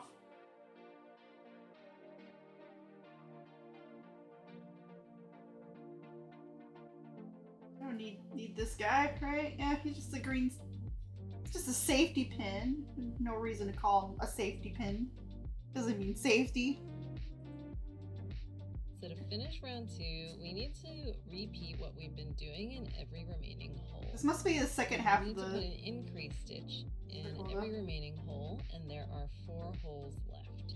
So by the time you're done with this round, you should have 12 V's along the rim, starting from the one marked by the orange stitch. Guessing we're working on this hole ending now. with the stitch here. that's going to be coming out of The other green pin. right before you get back to the orange stitch marker. Some of you might have gotten the hang of it already, and in which case you can just blast right through this, but it is pretty common to accidentally put the hook in the wrong hole since you're just learning how to crochet, and then wind up with the wrong number of stitches at the end. So I'd recommend just following along for a little bit longer to make sure that you're putting your hook in the right place. Oh, it's actually not on this green pin because the hole this second thing is going to is right next to that. Am I learned? Am I knowledgeable? Because we're starting a new stitch, we need to put our hook in the hole to the left of the one that we just made these stitches in. Oh no, to the left. Okay, So I'm not knowledgeable. left, So it is that the pin. yarn that Okay. is looped around the hook. Hole See how to the it traces left. back through these 2 loops of yarn. The first loop Ah, of yarn I need to do this like over here. is going back into a hole. Yes. This hole. Yes. So we want to put our hook into the hole immediately to the left of that. Immediately to the Not left. just any hole, but This the hole that is directly under the next This. horizontal V. So we still have this one green stitch marker left. We're to probably just gonna pull that hit through, where it right? should be, and Should I just hopefully do it your yoke confidently? matched up with the green stitch marker. Okay. Then yarn over by bringing the hook down and under the working yarn, and then behind it, Woo! grabbing onto the yarn with the tip of your Yeah. hook. Look at us. We're And knitting. you're gonna bring that yarn through just the first 2 loops on the hook. And the moment you clear those loops, push the hook off to the left to secure your new loop. You should have 2 loops. Can't wait on the till I'm, hook, like, so you're doing this halfway so through a fast. single crochet stitch. Yeah, got our double. And then remember, you're halfway through the first. Okay. Now yarn over again by bringing the hook under. When we have doubles, and we then always pull behind it the through. working yarn, and then pull that yarn through both loops on the hook. It's gonna be And 6 when you times, I clear both guess. loops on the hook, rotate your hook to face you again and push it off to It'll the be the left 5th one. to secure your new loop on the hook. And you should have 1 loop on your hook by this point, and that loop should be about the same size as the tip of your hook. And you have finished the first single crochet stitch that makes up half of the increase stitch. Oh, maybe that's where you can put the pin too, the green one. Should probably say that. But I think To I start the second understand. single crochet stitch that makes up the second half of the increase stitch, you need to put your hook in exactly the same hole that this first single crochet stitch went into. So take a look at the yarn that's on your hook, see how it goes through 2 loops of yarn. Yeah. That first loop is going back into a certain hole, and that hole should match up actually with the hole that is marked by the green stitch marker. And before that was That the is one where you next want to to the put your first stitch. So put your hook into your piece from the front to the back of the piece with the tip of your hook facing you and your hook in front of your working yarn. Okay. I'm pulling it through because I'm pretty sure that's it. You're going to yarn over by bringing the hook below the working yarn and then behind it. Yeah. And then you're going to pull that yarn through just the hole that the You're halfway two through the loops. second single crochet stitch, so you're almost there. Now we're gonna yarn over again, so make sure you've got 2 loops on your hook and your hook is in front of the working yarn. Yeah, yarn over. Bring the hook down below the working yarn and behind it, and then pull that yarn through both loops on the hook. The moment you clear it, move the hook off to the left and make the tip face you so that you have nicely secured your new single loop on your hook. And then quickly check to make sure that this loop is basically the same size.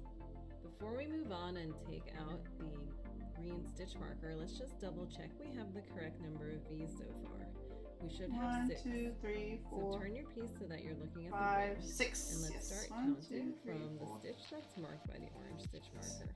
Wait, we had 4 earlier. I thought we had Stitch 6. number 1, V number 1, 2, 3, 4, 5, and 6. Remember, you don't count the loop on your hook as a stitch. So great. If you've got 6 V's, then you're good to go and you can take out the green stitch marker. You don't need this anymore. You sure, video? Are you sure I don't need this green pin anymore? Oh, yeah, it's in there. Alright, alright, alright.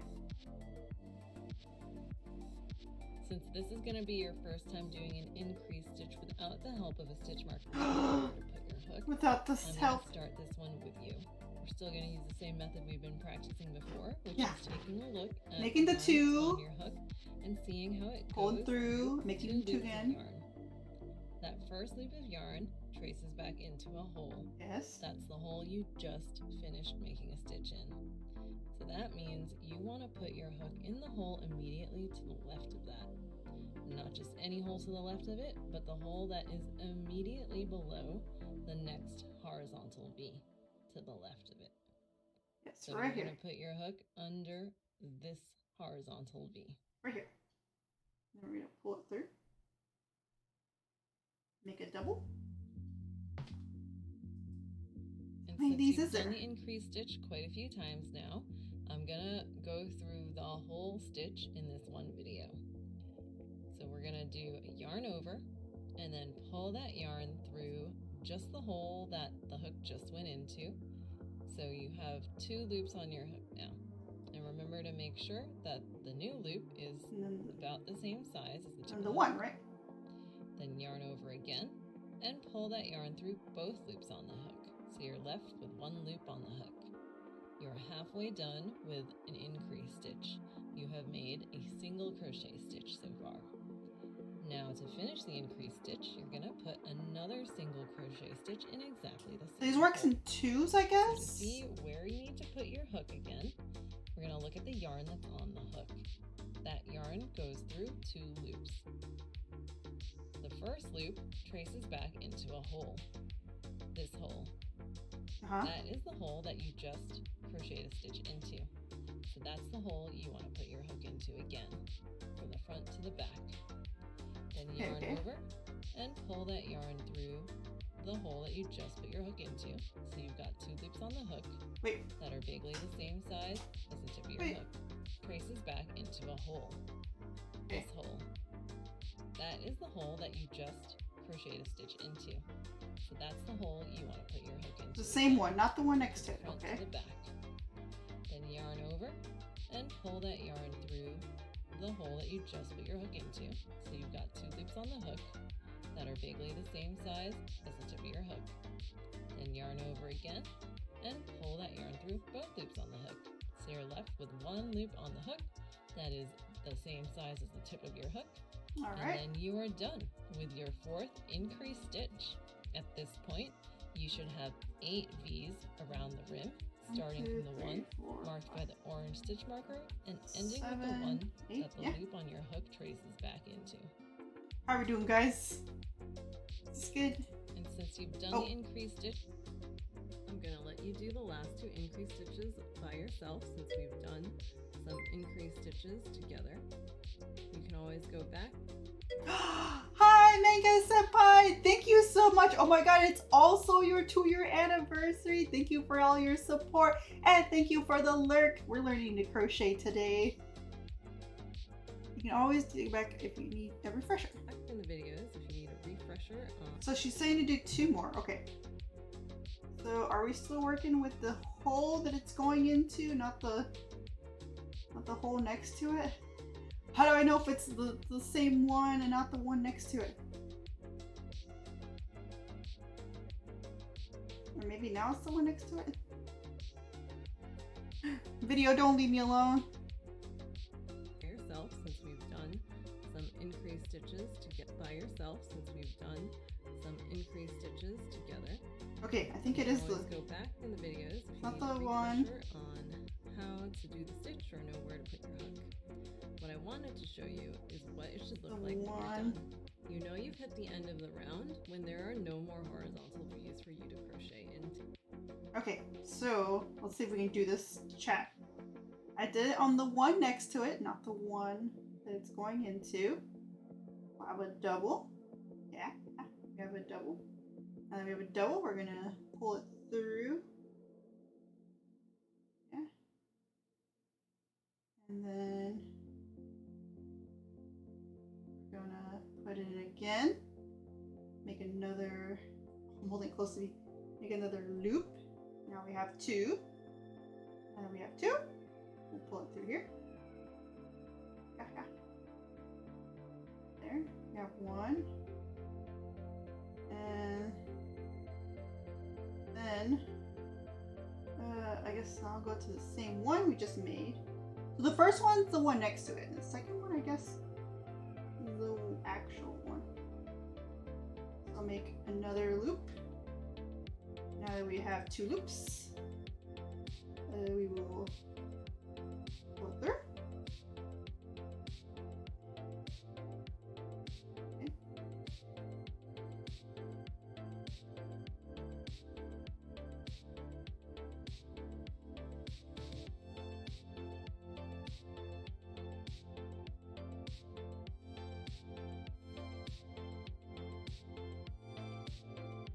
Oh, this is a double, huh? That is a little tight. And we pull it through. Pull it through.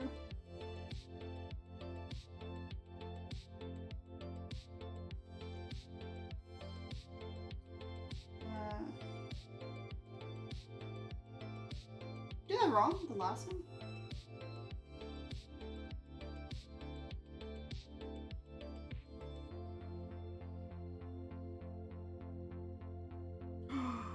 I don't think they should have left me alone. I think I messed up the last one.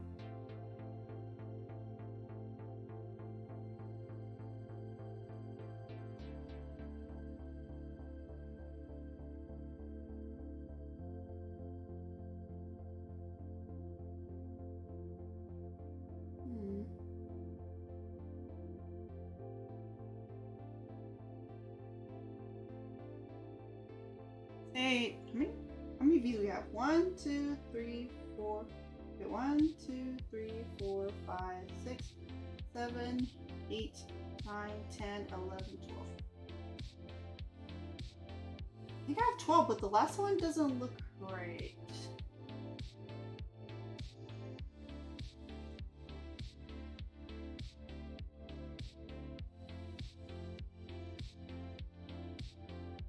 Like, it looks like it's sticking out, huh? No. I want to reverse engineer it, but I don't think I can.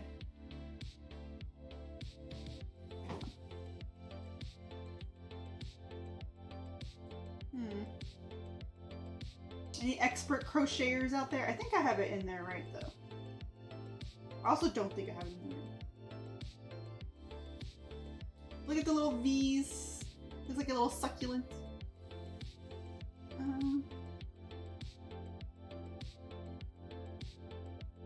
Let me see what this video looks like. So you do not want to crochet into the stitch mark by the stitch marker because that stitch is always the first stitch of the stitches together. You can always go back in the videos if you need a refresher on how to do the stitch or know where to put your hook. What I wanted to show you is what it should look like when you're done. You know you've hit the end of the round when there are no more horizontal V's for you to crochet into.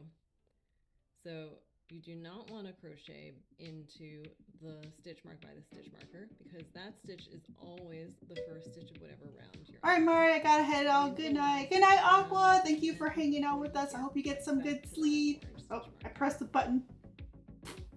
Where's my delete key? My keyboard was in my...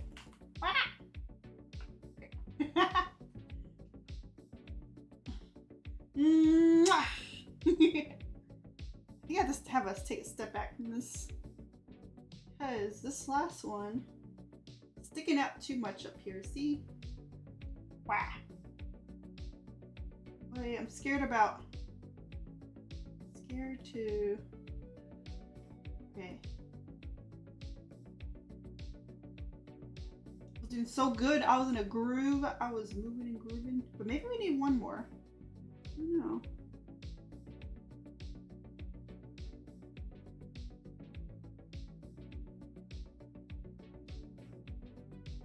Yeah, I'm gonna pull it. Okay, we have a double. And then, yeah, here we go. Now we have a single. Okay, I think this is where I messed it up. So here, back to single. I think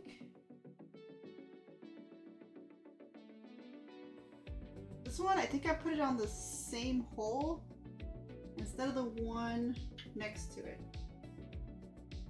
I think. I'm trying to pull this.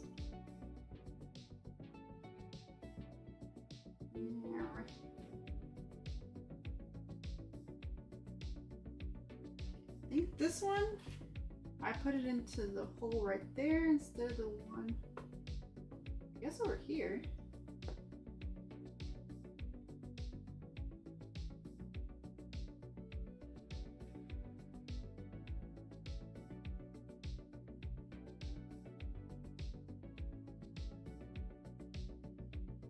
How many V's we have? 1, 2, 3, 4, 5, 7, 8, 9, 10, 11. So we need one more. Okay, I think that's... goes... Maybe it is this hole. I think the last one we did... Sorry, my eyes are closed. I think the last one we did the one next to it. So maybe this one we do need to... Okay, I can always go back. I saw how to go back. So. Try that again. I think maybe it is through here. Yeah, we got the one. And then, or the two, and then we do the one. And I think that's what I did earlier. And I was like, it seemed right.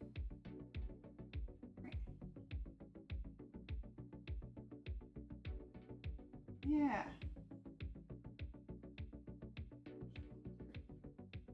Because it's not a...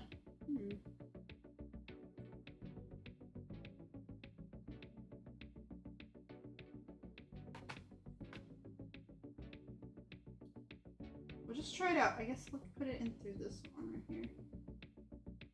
Then make the double here. Just in case. Yeah, that's right. Pull through. Okay, yeah. Now we're... That looks better. Okay. So it wasn't the one next to it. It was the... No, it was the one next to it. Yeah, that's always the one next to it. Okay, now it's looking good. Like the video. Look what you've done. Is what it should look like when you're done. You know Okay. you've hit the end of the round when there are no Yes. more horizontal V's for you to crochet into. Yes. So you do not want to crochet into the stitch mark by the stitch marker because that stitch is always the first stitch of whatever round you're on. That means the last stitch of the round needs to end before you get right back to that orange stitch. Yeah, and it's right before the orange one. Yes. Okay. Doing good. I'm gonna let you do the last two increase. Oh, next. Every time you finish a round, you want to get in the habit of counting that you have the correct number of V's around the rim. In the next video, I'm going to teach you how you know how many V's you're supposed to have, but for now, just trust me when I say you're supposed to have 12. Trust me guys, that's Let's count 12 the V's. Starting from the one marked by the orange stitch marker. We're gonna probably move it to the second V. V number 1, 2, 3, 4, 5, 6, 7, 8, 9, 10, 11, 12. Remember, you don't count the loop for the hook as a stitch. Great. I have 12 stitches. I have 12. Too, which means I'm good to go. Good to go. Stitches or Nah. diagram to help explain what we just did and Oh. how you can visualize a pattern. Every number in this diagram represents a V. The white circle in the middle represents the starter piece you had, which was actually round 1, and that was a magic loop with 6 single crochet stitches in it. That's what this piece is. Then this gray circle on the outside represents round 2, which is what we just made. And it has 12 V's in it. As you can see from the diagram, every round is a complete circle of stitches. The last stitch ends right before the first stitch, because within a round, the stitches never overlap. Oh, I'm so confused. Oh, that's it for this part of the video. Okay, next. So let's recap what we just did for round 2. We started by putting the hook in stitch number 1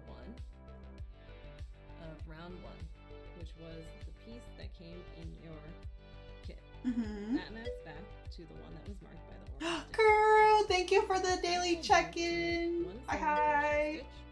And thank you for the 14 months subby. Thank you, thank you. We are learning to crochet Then I today. said Thank you, every Guru. stitch needed to put Mwah. another Thank you, thank stitch in you. the same hole.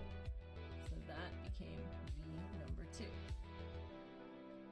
So this combination of 2 Oh, this is stitches math, into the guys. same hole is called an increase stitch, abbreviated INC. Increase, yeah, yeah. Oh, it's So for round 2, the instruction was to make 6 increase stitches. And if you look at the diagram, you can see that every 2 stitches maps back into 1 stitch of the previous round. oh. If you go around the circle, we've actually got a total of 6 increased stitches, but 12 V's. And that's how our piece grew from this little circle into this bigger one. Oh, I think I get it, chat. That's why you do the 2 and then the 1, like a whatchamacallit stitch. Okay, okay. So here's a new diagram to help you visualize what we are about to do for round 3. In this diagram, the white inner circle here with numbers represents round 2. Remember, we had 12 V's at the end of round 2, which is this piece. We're now going to make that circle even bigger by following the pattern for round 3. Round 3 is represented. Oh god, by round 3 this looks other crazy. circle. I'm not ready for round 3, guys.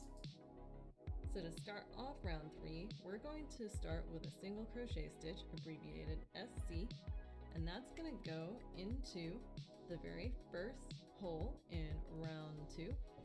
So this is the single crochet stitch of round 3, and it's going to go into the first stitch of round 2, which is the one that is marked by the orange stitch marker. Okay. We're gonna work the pin again. Next up in the pattern, we're going to do an increase stitch in the next hole. So here is the next hole of round 2, and we are going to do an increase stitch, which remember is actually putting 2 single crochet stitches in the same hole. Okay. At this point, we're up to 3 V's.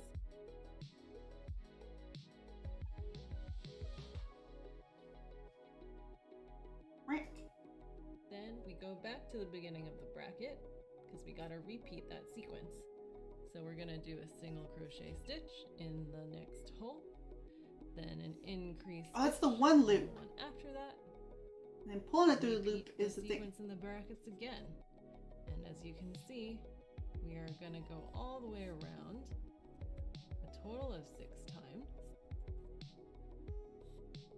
And because this sequence of stitches actually equals 3 V's, we wind up with 18 V's by the end of it. Okay, so it's gonna have This 18 number V's. in the parentheses on the far right represents.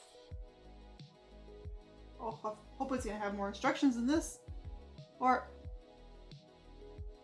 great job, made it through the basics. Take a moment to pat yourself on the back for all the new skills you learned. What you learn next? Round 3, round 4, round 5, round 6. Add safety eyes, stuff it. Round 20, close the ball. Oh good, there's more. For round 3, we're gonna take our circle and turn it into a bigger circle by alternating the single crochet stitch with an increase stitch. Because we're also alternating stitches, sometimes it can be hard to remember what stitches you've already made. So I recommend grabbing some paper and a pen, and I'll show you how to keep count and keep track of your stitches. So let's get back into crocheting position. Put your hook in the loop for your hook, which should be upper right. Man, they have all these short videos, and this one they don't pause. Also, there's a tablet controller here. Move that out of the way. Okay, pop, marker, pin. I'll put this down right for a second. It's not gonna fall apart. Is it? Is it gonna fall apart? Oh god. Don't look away, chat. Keep an eye on that stitch while I look for a marker.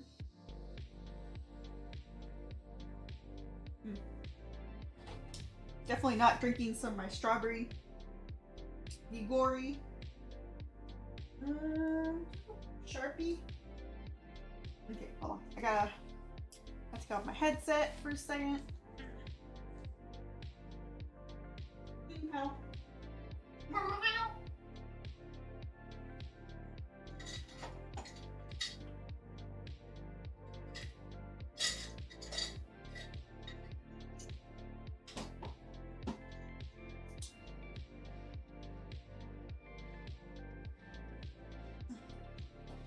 Alright. This work? Oh, wait. This still has the goo thing at the end of it. Now the little help it not dry bit. Ooh. Mari. Oh yeah, I can't see that. Mari.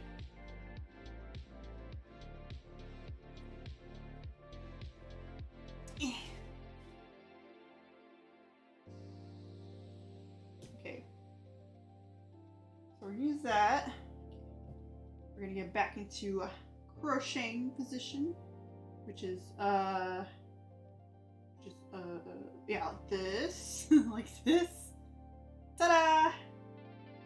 Crochet.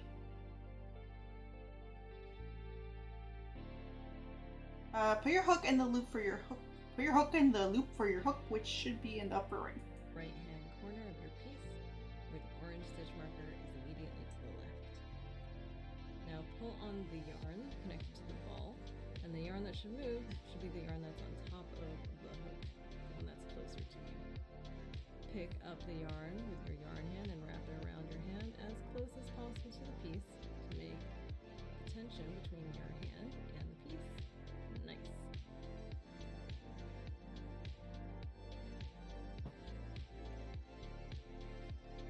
To start round 3, we're going to crochet a single crochet stitch, abbreviated SC. And it's going to go into the stitch marked by the stitch marker. When we first were learning how to crochet, I told you to leave the stitch marker in there, but actually I would recommend taking the stitch marker out first before you put your hook in there so that you don't accidentally stretch the yarn out too much. So just take a really good look at what horizontal V that this orange stitch marker is currently under. Then take the stitch marker out. You can hold on to it or drop it. And then put your Okay. hook under that same V from the bottom up. So it should look like you've got 3 strands of yarn on your hook. Now yarn That made me over nervous. and bring that yarn through the V so that you have 2 loops left on your hook. Yarn over again and bring that yarn through both loops on the hook. And pause. Oh, I was like, wait, did it pause? You finished your single crochet stitch, and because this was the very first stitch of your new round, you want to immediately put the stitch marker under the V that you just made. Let's pull the hook away. They have a single. So she did this. It didn't show me, I don't think. Let's pull the hook and so the loop gets big. Away from the piece so that the loop is quite big. Turn the piece to look at the rim and look for the V that this loop traces back into. That is the one that you want to put the stitch marker back under. Great. Wait, the first V? Or the second V? I thought it was the second V. You finished your single crochet Yeah, stitch. single crochet stitch And done. because this was the very first stitch of your new round, you want to immediately put the stitch marker under the V that you just made. Because Pull this. the hook away from the piece so that the loop Get is it. quite big. Turn the piece to look at the rim and look for the V that this loop traces. This will be the end of this That is the circle. one that you want to put the stitch marker back under. I see, I see. Great. I understand. Also, because this pattern is getting a little bit trickier, I want you to pause and also write down the number 1.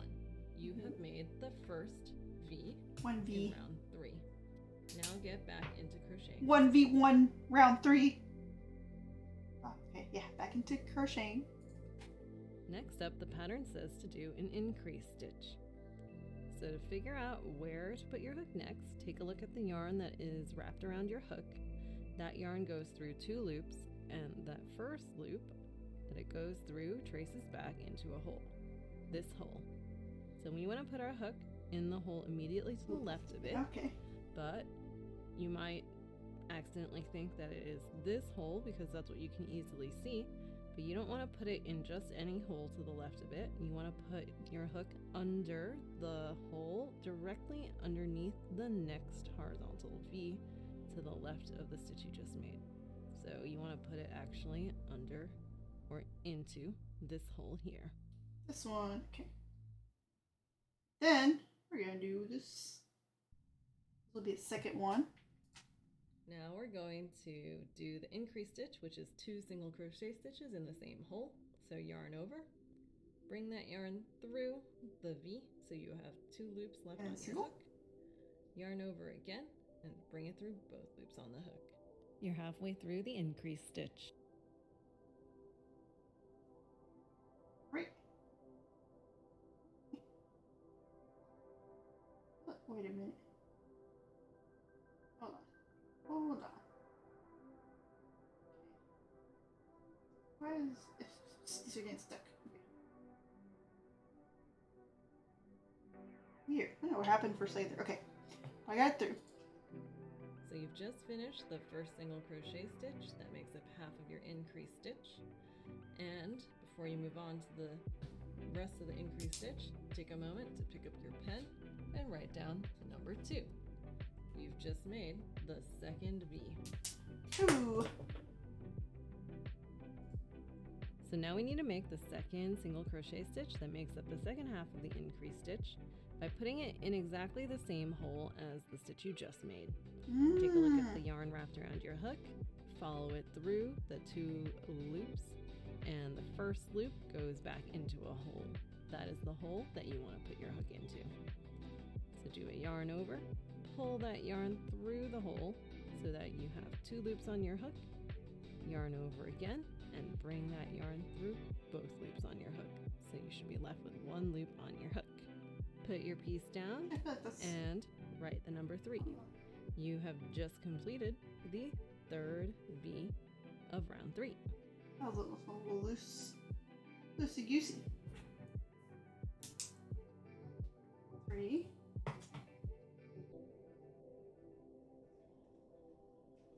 So the first one was a single, and the second one's a double because it went through the same hole. So why did I ask you to write down the V that you just completed every time you finished a V? That's because you are probably going to lose track of what stitch you're on at some point. Wow, during the I'm a trip, pro. since it's a lot to keep track of. So whenever you lose track, you can always just look back at these numbers and tell where you are. Since Okay. you know that the first single crochet stitch in this sequence counts as 1 V, and an increased stitch counts as 2 V's. If you see that you have done a total of 3 V's so far, that means you've finished one sequence of the single crochet stitch followed by an increased stitch. If you just finished doing 4 V's, then you know that you went and finished another single crochet stitch. So you did 1, 2, 3, and then you just finished your 4th V. Okay. So we made it through one sequence of a single crochet stitch followed by an increased stitch. Now you need to do that 5 more times so that you do a total of 6 of these sequences. Now I'm going to show you where your hook goes next, but we've done enough stitches together that I think it's time to loosen the reins a little and let you gain some confidence with figuring out where you should put your crochet hook. I'll give you a hint for where to start the next stitch. Take a look at the yarn wrapped around your hook. It traces back into 2 loops, and the first loop goes into a hole. You want to put your hook, since you're starting a new stitch, in the hole immediately to the left of it, directly below the next horizontal V. So over here. And you're going to do a single crochet stitch, and every time you make a stitch in this round, I want you to pause and write the next number so that you can keep track of where you are. 4.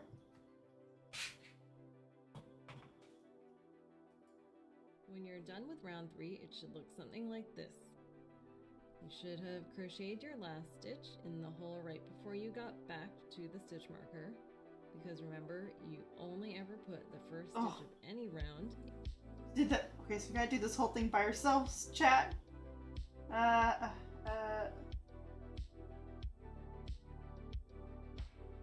So, oh my god, did I learn anything, chat?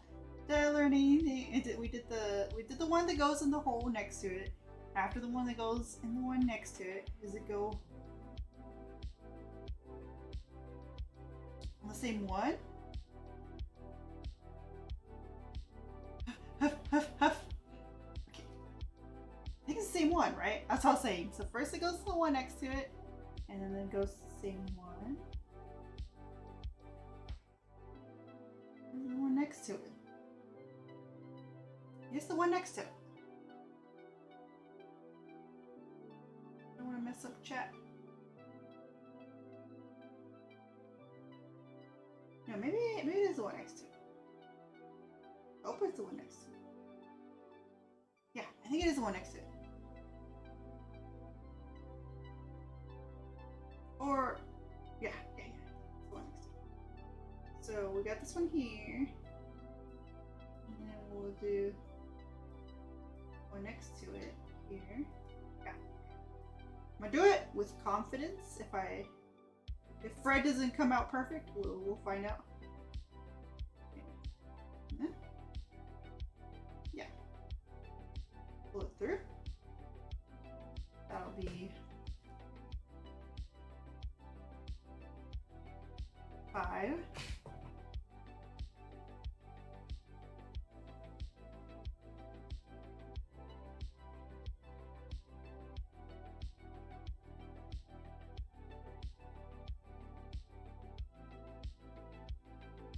And when you start this round over, well, we don't have to go all the way back. Was that supposed to be one? Alright. Keep going with the next to it. Pull it through. We got doubles. Pull it through. We got singles. That's 6.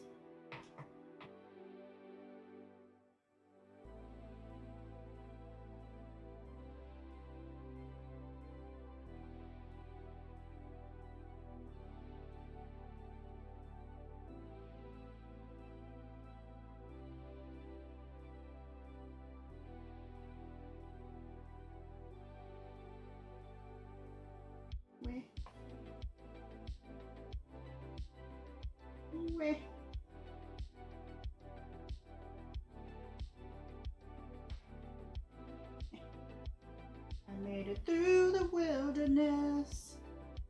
You know I made it through. Didn't know how lost I was till I found you. Y'all didn't see that. I didn't drop my loop. Okay. It's so loosey goosey.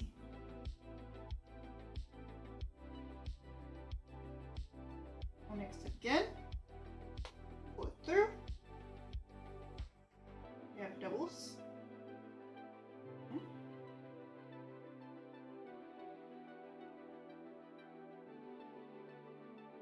Let's get stuck here.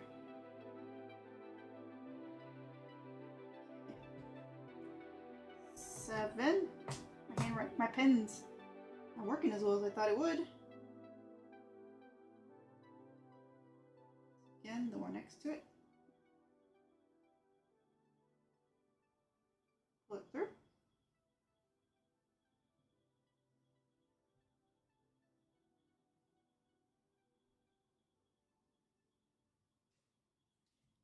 Eight.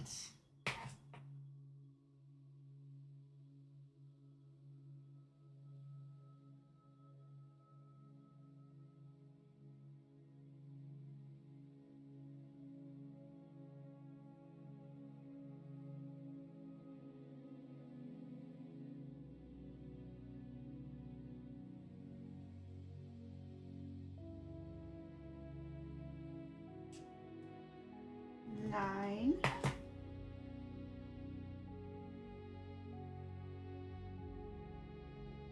Through again.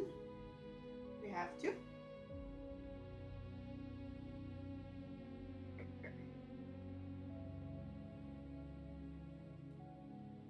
Ten.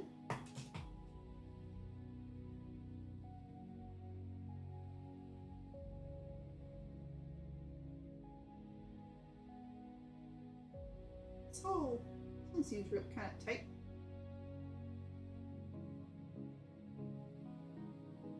Ah, we got it. Got it. Pull it through. 11.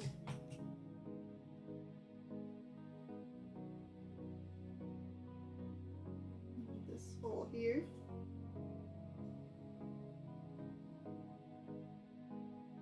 We have a double.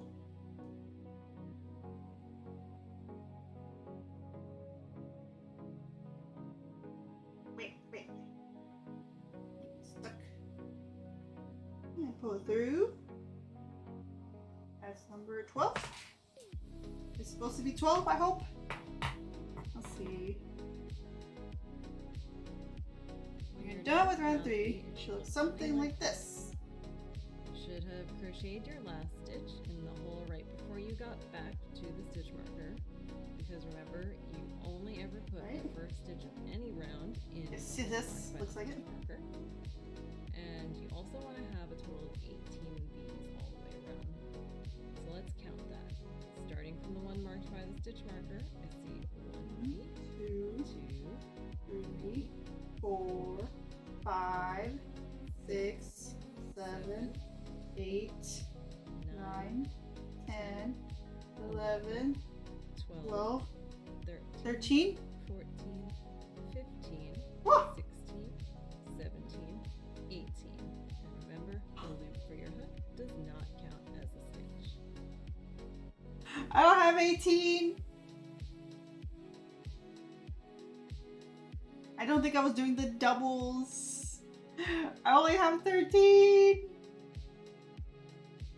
Oh my god. It looks so nice though. Look. But it doesn't have enough V's. And if we don't have enough V's, we can't do the next one right. I think I didn't understand the double and the singles from the... Oh god, I have to go back.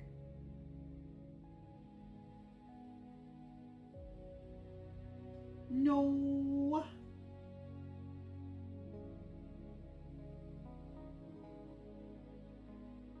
I think I almost understand it though. I'm missing a crucial piece of information that I didn't understand. What is this question mark? How do I do something? I have the wrong number of stitches. Oh. If you've reached the end of the round and you don't have the same number of V's along the rim as there is the number in the parentheses at the far right of a pattern, then it could mean one of three things. One, if you have less stitches than you should, it means that either you skipped a hole or maybe you didn't do an increase. I didn't do an increase stitch. If you have more stitches than you should have, then it could mean that you accidentally put more stitches in a hole than you should have. And the third thing it could be is that you've actually made a mistake in the round before the one that you have, so the round before this one is the one with an error. What was the second part in here? But before you go hunting for the mistake, I'm going to let you in on a little secret. If you're only off by one stitch, you could just kind of ignore it and pretend like it didn't happen and just add a stitch or remove a stitch, whatever it may be that you need to do, wherever you currently are. It doesn't follow the pattern exactly right, but it's not going to make that big of a difference in your end result because crochet is great like that. No, tell me more about mistakes. So if you do want to find the mistake, you're going to have to undo your stitches really slowly and map that back to the pattern that you think you're on. So in this case, I was supposed to alternate the single crochet stitch with an increase stitch a total of 6 times and have 18 V's by the end of it. But my piece only has 17 V's. So working backwards through the pattern, I know that the last stitch I was supposed to make was an increase stitch, which remember is 2 single crochet stitches in the same hole. So if I get my piece and hold on to the second to last stitch, just so that I don't accidentally take that out, I need to slowly undo this last stitch and watch what hole it comes out of. Cool, it came out of this hole. So if I did the increase stitch correctly, when I undo the next stitch, it should come out of the same hole, which it did, hooray! Okay. So then that means The that same when I hole. undo the stitch after that, I should be undoing a single crochet stitch. So I think I'm supposed to be doing the hole next to it, and then the same one, and then the one next to it, same one, next to it, same one, next to it, same one, because that's the increase, I think. Let's see. I'm going to undo that stitch slowly, and yes, I see that it came out of the next hole. And then the next one should come out of the same one. Next up, I expect that when I undo the next stitch, it's going to be an increase stitch. So I expect that both stitches are going to come out of the same hole. So I'm going to slowly pull, and I see that my stitch just came out of this hole. And I can already tell from looking at it that the next stitch is actually not going to come out of that hole, but I'm going to pull on the stitch just to make it super clear to you that this next stitch is coming out of a different hole. That means that's where I made my mistake. I didn't actually make an increase stitch because if I did, then both of those stitches would have come out of the same hole.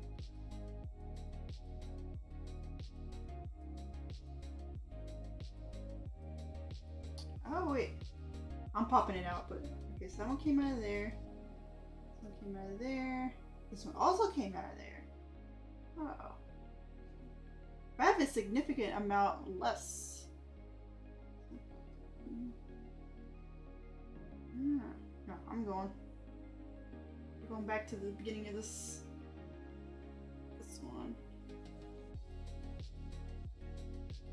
It goes bloop, bloop, bloop, bloop. And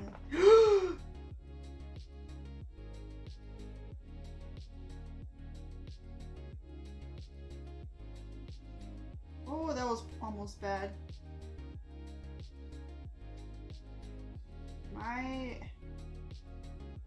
pin. Okay. Ah.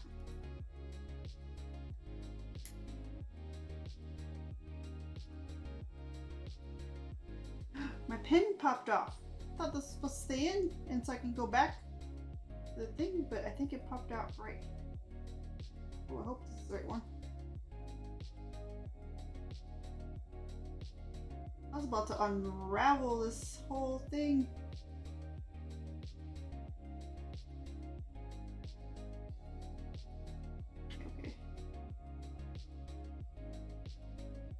think this is where it was. Oh my god, look, I popped that back in. Pop that bad boy back in place. Shush.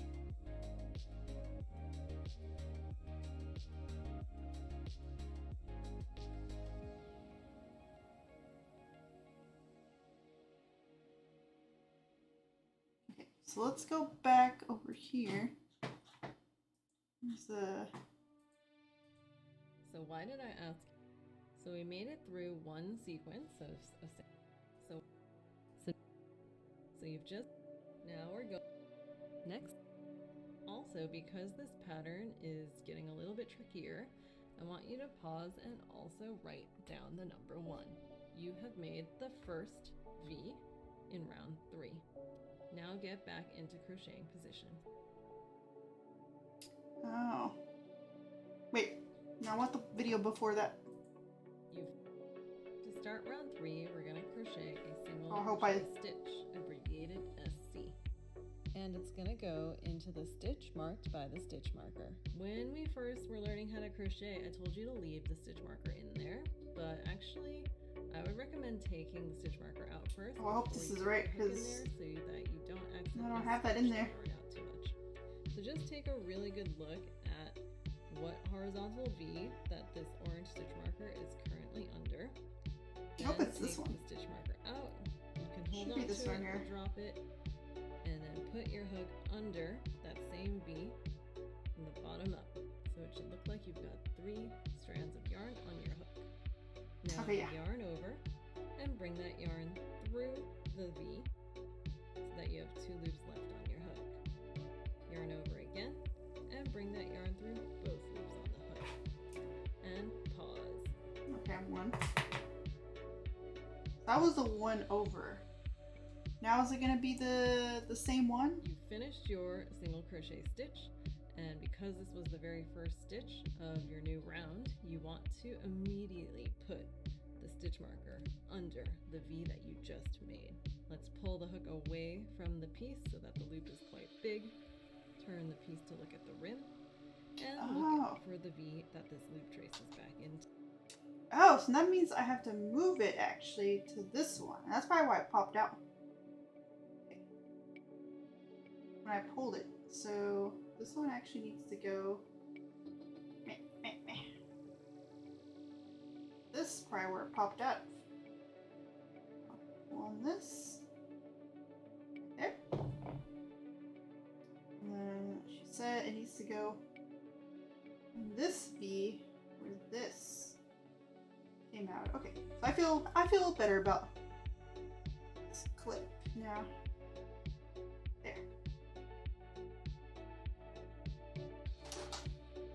2. That is the one that you want to put stitch marker back under. Now we go back here. Great.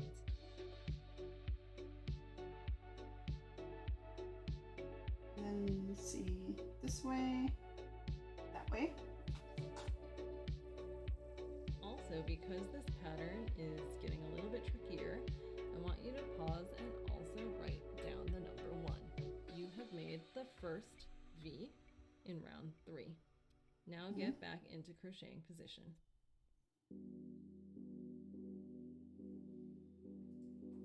Next up, the pattern says to do an increase stitch.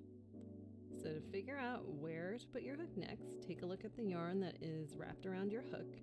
That yarn goes through 2 loops, and that first loop that it goes through traces back into a hole, this hole.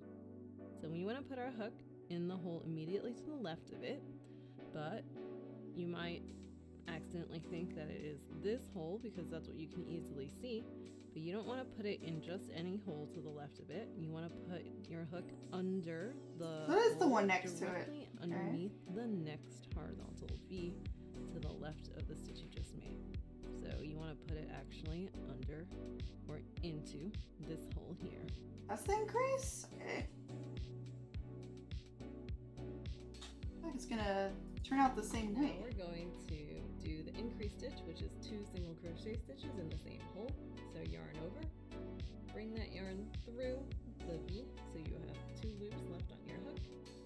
Yarn over again and bring it through both loops on the hook. You're halfway through the increase stitch. Ah, wait, is this not 2? Next up, the pattern says to do an increase stitch. So to figure out where to put your hook next, take a look at the yarn that is wrapped around your hook. That yarn goes through 2 loops, and that first loop that it goes through traces back into a hole. And then you put it next to it, okay. So we want to put our hook in the hole immediately to the left of it. Uh-huh. But you might accidentally think that it is this hole because that's what you can easily see. But you don't want to put it in just any hole to the left of it. You want to put your hook under the hole, directly underneath the next horizontal V to the left of the stitch you just made. So you want to put it actually under or into this hole here. That's where I'm at. Okay, good, I did that right. Now we're going to do the increase stitch, which is 2 single crochet stitches in the same hole. So yarn over, bring that yarn through the V, so you have 2 loops left on. Oh, wait, okay, so I have to do this part. This is probably where it messed me up. So, after that,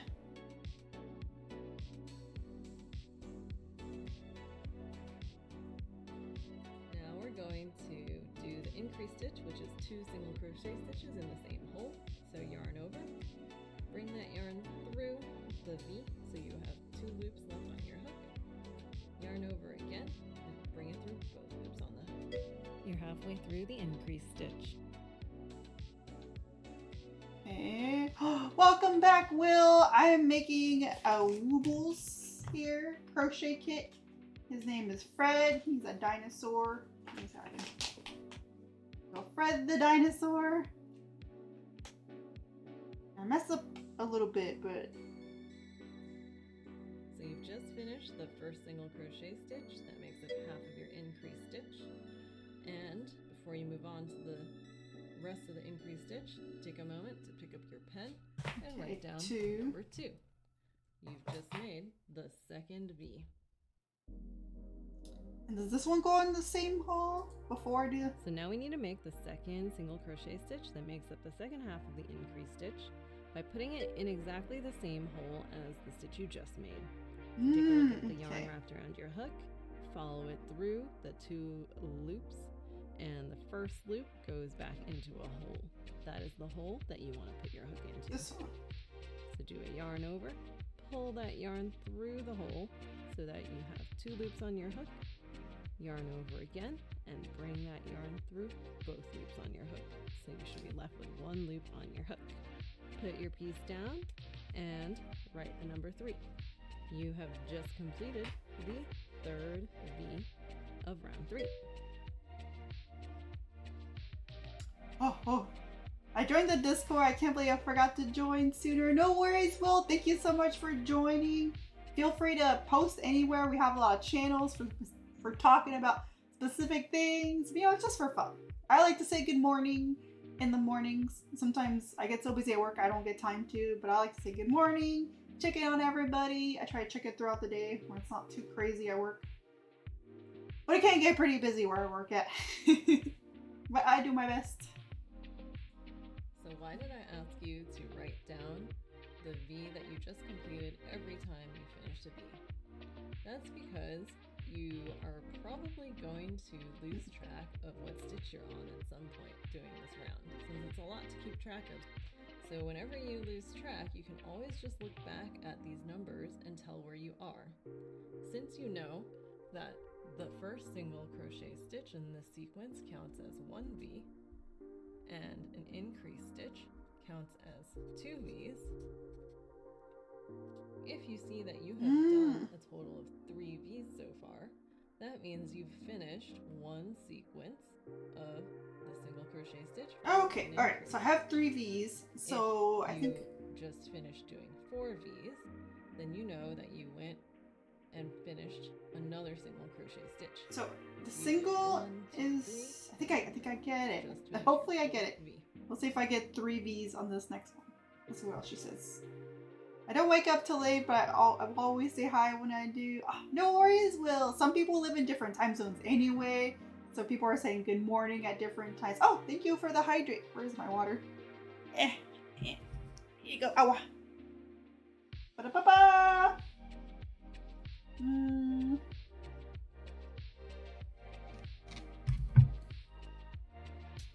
Okay, if I learn proper, then I think I know what to do. So we made it through one sequence of One sequence, crochet stitch followed by an increased stitch. Now you need to do that 5 more times so that you do a total of 6 of these sequences. Now I'm going to show you where your hook is next. Thank you for the hydrate, Will. Together, then I think it's time to loosen the reins a little and let you gain some confidence with figuring out where you should put your crochet hook. I'll give you a hint for where to start the next stitch. Take a look at the yarn wrapped around your hook. It traces back into 2 loops, and the first loop goes into a hole. You want to put your hook, since you're starting a new stitch, in the hole immediately to the left of it, directly below the next horizontal V. So over here. And you're going to do a single crochet stitch, and every time you make a stitch in this round, I want you to pause and write the next number so that you can keep track of where you are. Let me see if she'll show it. When you're done with round 3, No! it'll look something like this. I wish there was a quick video of like her doing that. Okay, so I think I got it. She did say this one. We're gonna do it on the next one. Right.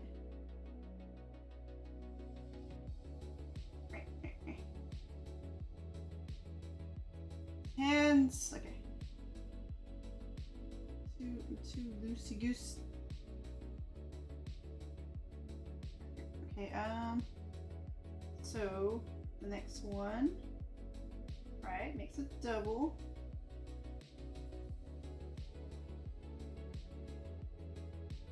Okay, so that makes 4. And then, okay, so this is where let me get this straight. So now we just single in one hole, and then I think we do a double on the next one. If I'm right, actually we should be going to this one. This one's going to be a double. I don't know why I cannot keep this. Let me wrap this around again.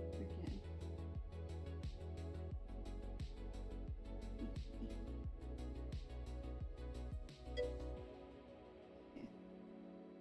This one's going to be a double. Pull it through. It's gonna be a double. It's gonna be a double.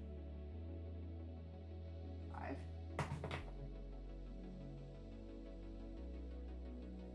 So I'll put it in the same one.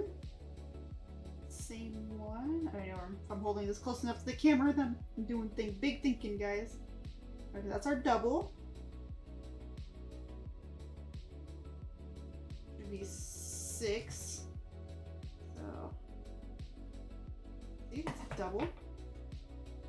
Next one's a single, so we move on to the next hole. Here. Pull it through. That's a single. For 7. Now next one's going to be a double. Put it in here. Double, double, double, double, double. Double, double, double. Right.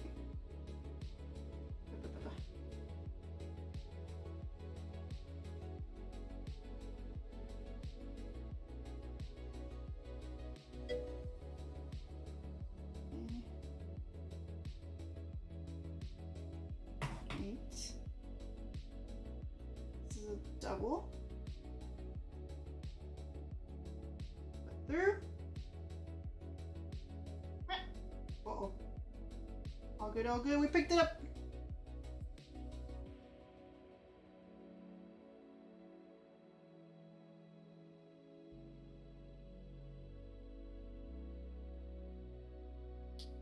So that was a double. 9. So see here, these two are doubles. The cat in me, if I had one Would be string bounce. Double single Murray. Okay, and now we're doing a single. So we'll put this in here. Loop it through. Loop it through. That's the single 10. Yeah. And then we're doing our double. So we go through this one. Watcha. Watcha. And same hole for the double. Oh, before I do that, almost didn't write down 11. Okay, so that's why we're doing this double here. Same one. Same one. And pull it through. That was number 12, which was our double. Oh yeah, I was playing Core Keeper earlier. I forgot to change. I cannot reach my keyboard, so I guess I should change it. Though I don't think it's gonna bring in more people if I'm crafting. But that's our category. Okay. Or art, I guess. I think there's a craft. What do y'all think? Just chatting, craft, art.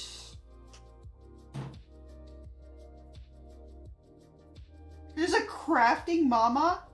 Okay,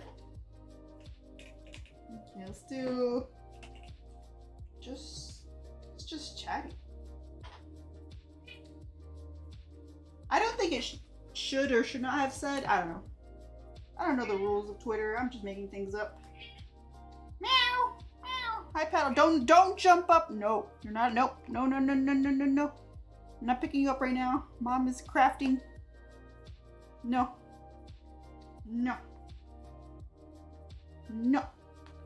I'm watching you. Okay. I'm watching you, Paddle. Okay, stop it. Chatting time with the squirrel. I don't think there's a crafting one. But I don't really feel like looking at it right now because I am going to lose track of this. Okay, so the single one is next. That'll be the next hole here. A single stitch and through. Alright, that's 13.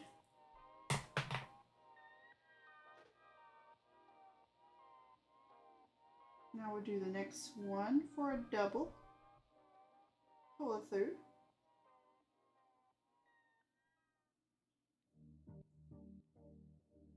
Okay. So 14. I don't know how many you're supposed to have. Is it 18? And so go through the same one for a double. And then push it through. Up. Space these out a little bit. Alright. 15 is a double.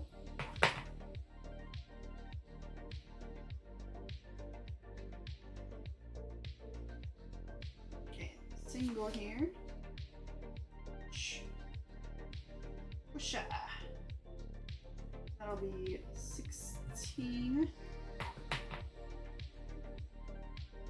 Next one.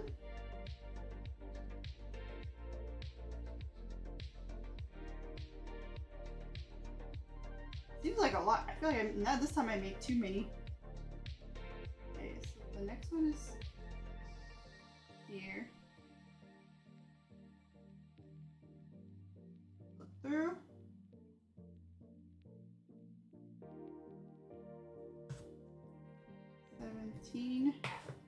I guess that's a double.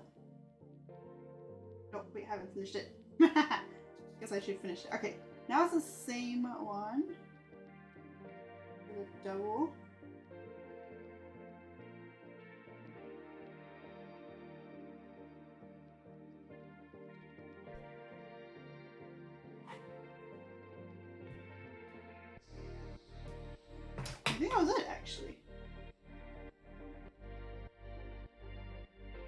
Really, I have one more hole.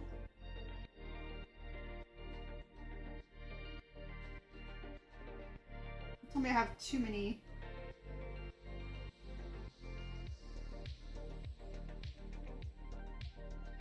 I have one more hole before the pin. Let me count. Should have crocheted your last stitch in the hole right before you got back to the stitch marker, because remember, you only ever put the first stitch of any round in the hole marked by the stitch marker. And you also want to have a total of 18 bees all the way around. So let's count that. Starting from the one marked by the stitch marker. Oh, now I think it's gonna be too many. 2, 3, 4, 5, 6, 7, 8, 9, 10, 11. Oh, I think I need to do one more. 13, 14, 15, 16, 17. I don't know if the last one's supposed to be a single, but if it is, then I have it right. And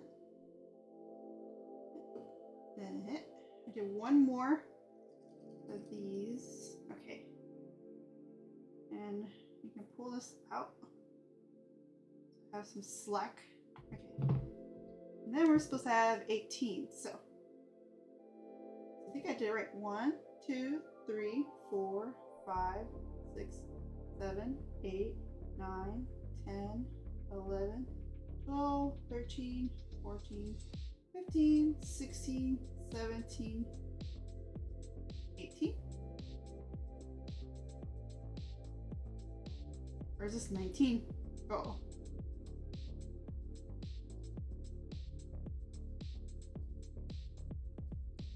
When you're done with round 3, it should look something like this. You should have crocheted your last stitch in the hole right before you got back to the stitch marker, because remember, you only ever put the first stitch of any round in the hole marked by the stitch marker. And you also want to have a total of 18 bees all the way around. So let's count that.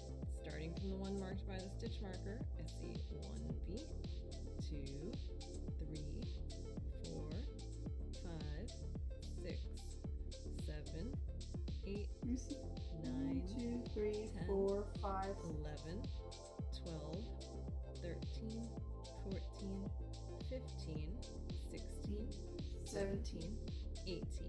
And remember, the loop for your hook does not count as a stitch.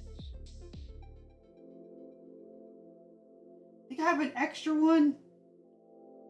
No. That's the whole. Okay, look. See if I'm gonna pull this one out. Just one.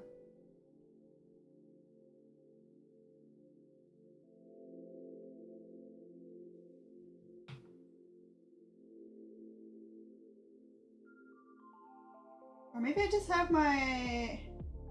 Because I got kind of confused when I went backwards. So maybe this pin is actually the wrong thing.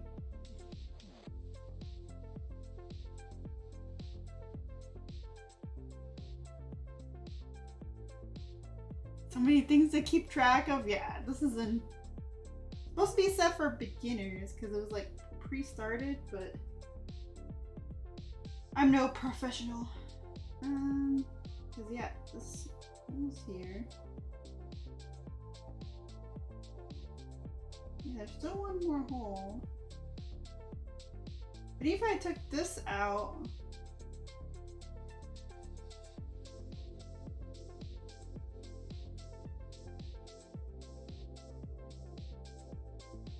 well, she said that even if I have an extra one, it wouldn't make me a big deal. So maybe I should just. If I scooch it over one, where I think it might be, there's still an extra. Still an extra thing, right? Because it's gonna be this one here. 1, 2, 3, 4, 5, 7, 8, 9, 10, 11, 12, 13, 14, 15, 17, 18, 19. Yeah, it'll still be 19. Either way. So I'm just gonna put it in here. Still, it was fun. But I really thought I got the hang of it that time, so I ended up one more V. Still, I think that'll work. Either way. So for round 4, we need to do the sequence in the brackets a total of 6 times, which is how we're going to end up with 24 V's in the parentheses. Another way this pattern could have been written is like this. So we would do a single crochet stitch in the first hole, a single crochet stitch in the second hole, and then an increase stitch in the next. This is considered one sequence of 2 SC, INC. Then we're gonna do this sequence a total of 6 times. So that means in the next hole, we're gonna do a single crochet stitch, followed by a single crochet stitch in the next hole, and then followed by an increase stitch in the next. So it's gonna be single, single, double? I think it's a single, single, double. What did I just hear? Okay, maybe the next clip will say more. The really important thing to understand about this round is that 2SC is not the same as an increase stitch. 2SC means you should do one single crochet stitch in one hole and then one single crochet in another hole. Oh! An increase stitch means that you should do one single crochet in one hole and then one single crochet in the same hole. Okay, yeah. I understand. I think I understand. Oh my god. My brain. So I think I did get the singles and doubles right. But this one is gonna be a single, then a double. And then we're gonna do that all the way towards the end. Single, single, double, single, single, double. This is so crazy. Okay, but first I'm gonna take a quick break. I'll be right back. And then we'll maybe have some snacks, more snacks. But quick break and I'll be back, guys. BRB, BRB, BRB, BRB, BRB.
and I'm back. Crocheting is a lot harder than I thought it would be. Not that I thought it would be easy, but it's definitely harder than I thought it would be. And we've only done this much. I don't know how long it's taken us. Welcome back. Thank you, Will. I hope you enjoyed your spinning. So, snack. Oh, what should we try? Oh, let's try this little guy. What was this? Let me look at the book. I forgot what this guy was. Let's see. I'm dizzy. Oh no. Yeah, I think it's this one from Osaka.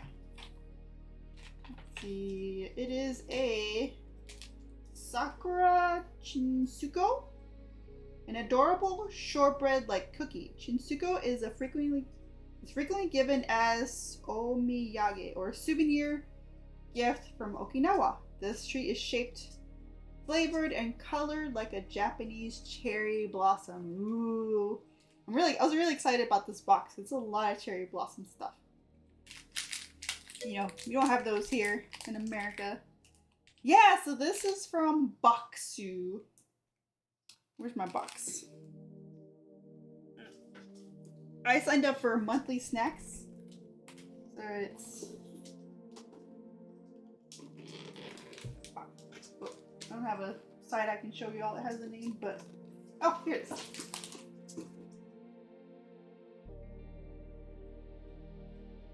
Boxu. Bokksu. I guess I could show you all the book. Yeah, that has a name on it too. Boxu snacks. It always comes with a book. Ooh, volume 48. I wonder if that's how many boxes they've had. And then it'll show... Ooh, look at that.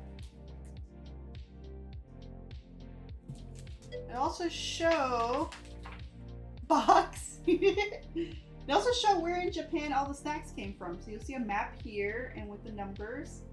And here's where all the areas like Okinawa, Tokyo, Kyoto, Osaka, Hokkaido.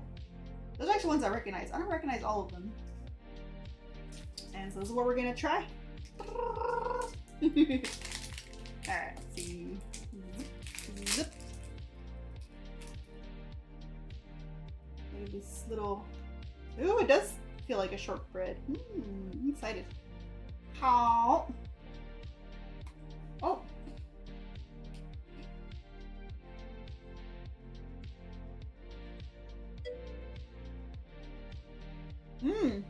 I thought it was going to be soft like a cake too. It's actually crunchy. It's shortbread, so I guess it's kind of like a gingerbread cookie. Crunchier than I thought it would be. Yeah! I thought it was going to be soft too. My snack gave me more resistance than I thought it would.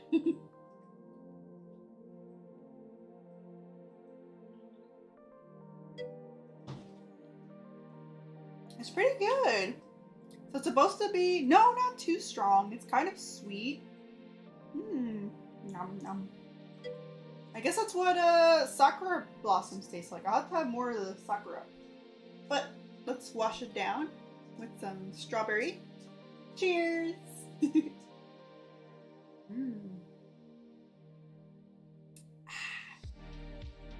Oh. Nom. Nom nom nom.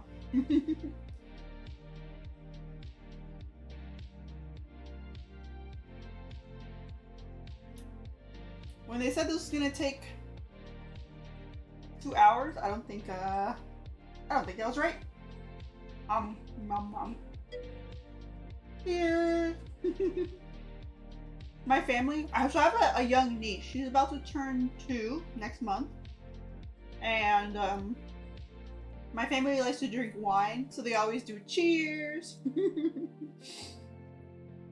And she started saying that, and they're like, oh no, look what we taught her. She started saying cheers at like restaurant. She'll pick up her drink.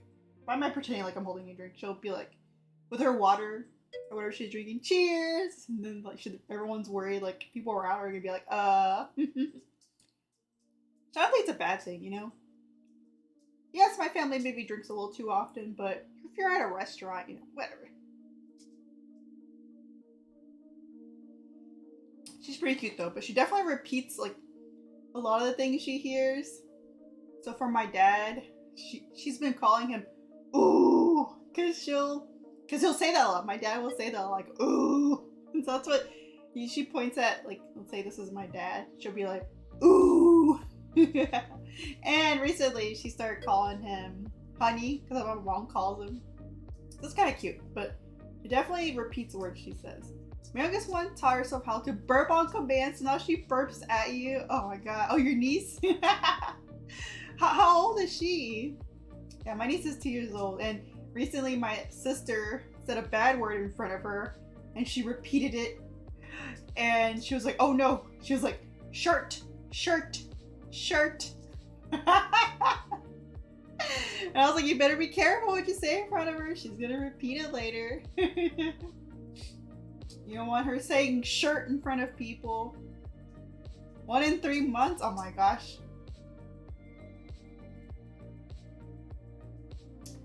Maybe we'll take a little crochet break. I don't have my keyboard. This was a semi-not thought. I guess I need a under my desk keyboard holder again.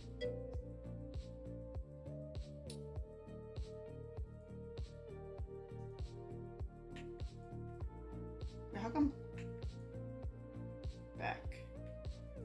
Oh, did I press F11? Oh.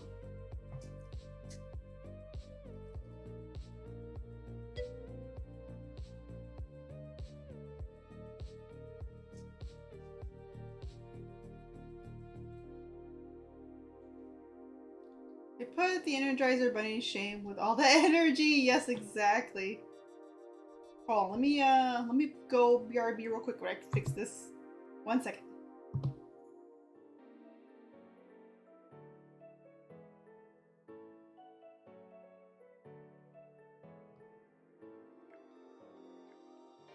Oh, we actually need to do that. Oh.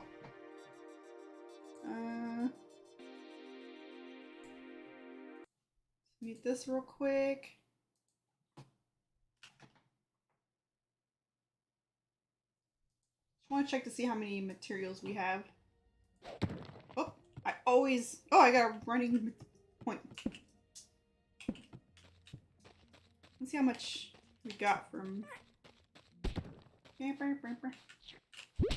What?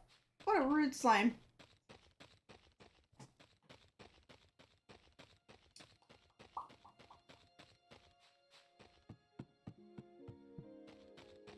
Well, look at all those slimes there.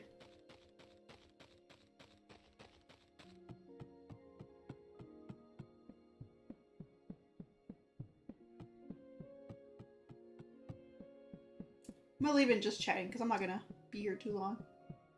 Just wanna. Oh wait, I think we're. What is it? What is map? Is it M? What is M?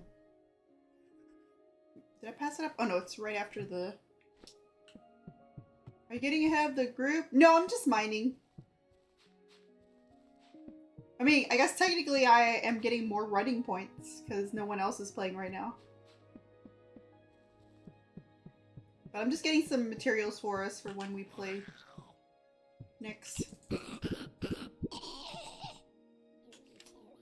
Oh, I think this is it. Right here. Is it? Yeah.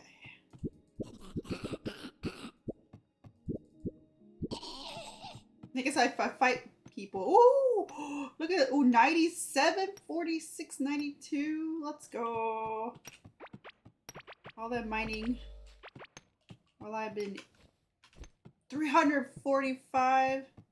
Yeah, I'm definitely moving those drills to Galaxite once we get to the Galaxite. I did pick up a Galaxite off stream just because I was trying to find iron. And I didn't know. Oh, there's one right there! Look at that! Oh, I didn't see. Oh, where are you? Whoa! There's a run. Oh, that's fine. There's all boys on my path.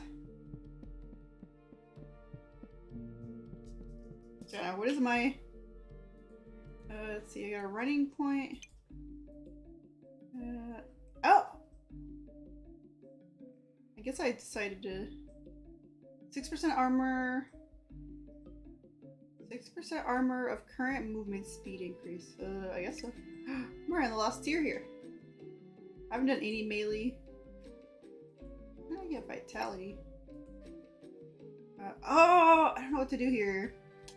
4% chance on range hit to increase melee damage, or 20% chance to slow on target by 8%, minus 8% on range hit. Okay, what? 20% chance to slow down target by minus 8%? 4% chance. Oh, 4% chance on range hit to increase melee damage. I don't really need...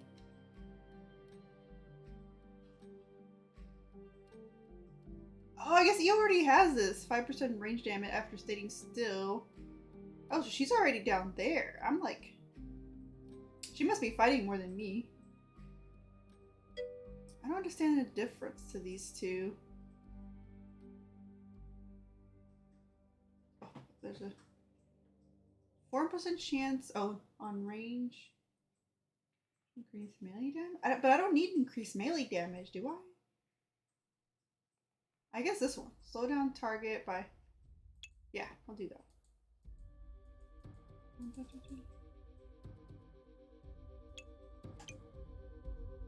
Alright, okay. The map is starting to look like when I first played Minecraft. Like the game said, Minecraft, so I spent my time underground on a server after 3 months playing it. Goddamn for my server owner saying I was making his map look like an anthouse on my tunnels. Stop, I don't know how much about this game besides its name. Oh, so it's kind of similar to Core Keeper. You kind of craft the same way. There's like a workbench. And there's boss fights, so you're kind of... There's more purpose in it than I believe Minecraft has, where like you're trying to gear up for the next boss fight. Because we had boss fights we couldn't beat. And I don't know what happens at the end, because I've never gotten that far. So I'm mining this material here. Oh, so normally you mine materials from like the walls. But it's not like... There is no like... It's 2D, I guess. You only deal with... Like, you don't go down, I guess. You just go around, like, these walls is where you... is what you mine, right? And normally you find shiny... You see shinies. Let's see if I see any. Okay, normally you keep going until you see a shiny thing, which... Oh, there it is! See on the bottom right? There might be blocking it. I'll show you again.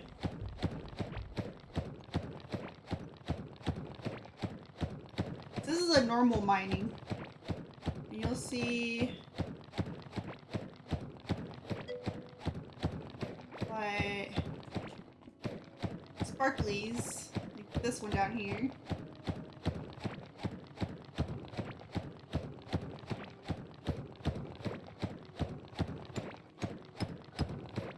And see, that was the ore. And we're just about to start on the next material, which is glaxite. But once you get to Scarlet in this game, it makes these drills, and you can drill these big boys. But you start seeing them early on in game. So you have to wait to drill them once you're a little bit further in the game. That was a big worm thing. Yeah, it was one of the bosses, probably. His name was the Devourer. So yeah, there's boss fights you need to do to like move on in the game. And oh, you have to eat food. And you get skill points as well. I don't think Minecraft has skill points, but this is what these are, skill points. Mining, running, melee, range, crafting, vitality, gardening, fishing, cooking. So you fish and cook in this game too. And there's a lot of different mobs as well. Is this my... Yeah.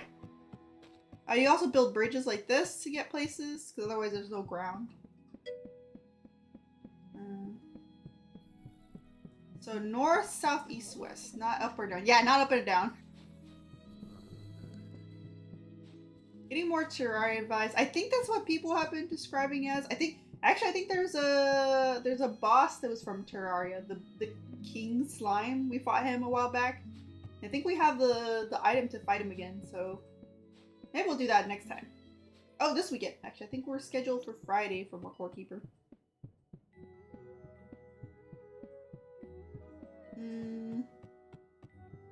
Yeah, we fought him like a couple streams ago. How far am I? I've been walking back. I like the walk. Is that allowed? It's a boss in another game. I think they had a crossover. And I think it was I'll show you. Because I've never played Terraria. So is Terraria like, I think it has a queen boss, queen slime, and this is a king slime. But yeah, see here's the items we got from the chests in Andy's room. And it also came with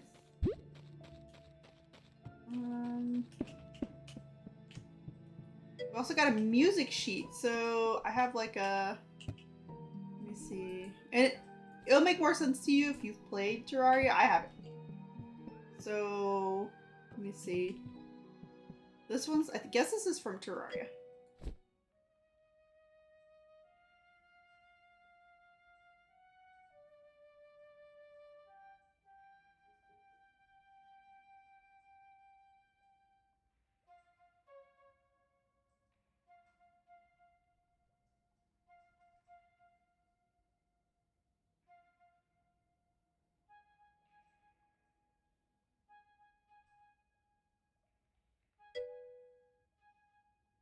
Oh, okay. Well, then this song might not sound familiar to you then.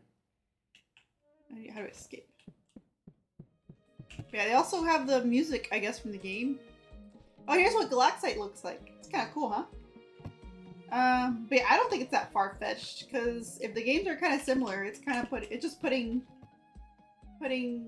that character in like the same environment. I don't think it's as different as Mario and Call of Duty, because I think it's more like putting Bowser in Fortnite. Which they have been doing, you know, putting characters like that in Fortnite.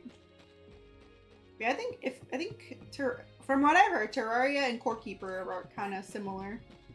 So it kind of makes sense that they would do a crossover.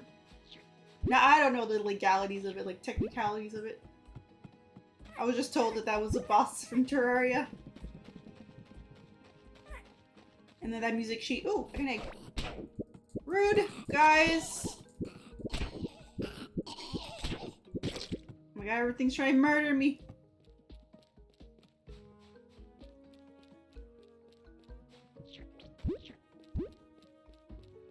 So next time we do a crafting stream, I might do it on the weekend because I feel like I need more time for a new hobby. It is getting kind of late too.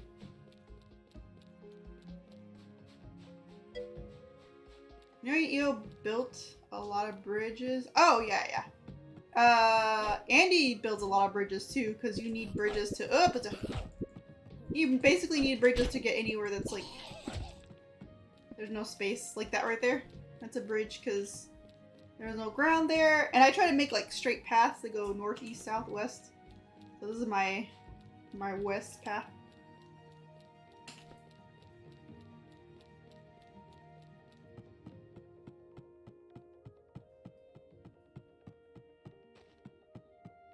I made the longest bridge going north because that was a lot of water, so it didn't really have any ground.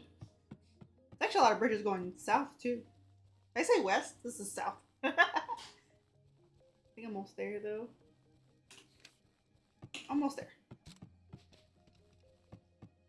Past the guys with the guns. Kind of odd you can run backwards. Yeah, it doesn't really matter which way you're facing. You can run sideways. Aha! 81 and 64. Not too bad. She's good at running. Moonwalking. I'm a fast moonwalker. I'm a moon. What do you call it? Shoot. Jogger. Runner. Moon runner. That's what I'm trying to think of. Yeah, I have stuff to fast travel. I have these the teleporters, but I don't really want to use them because I'm getting my running skills up. Because the more you run, the more your running skill goes up. And then once we get enough materials, we can also make the teleporters, which use up a lot of resources. But to make, yeah, so that's something that you get further into the game. You won't start off with them because you need to beat some bosses before you can get the items. But I'll show you when I get back to home base. It's called Core Keeper because there's a core that you start off at. How far am I?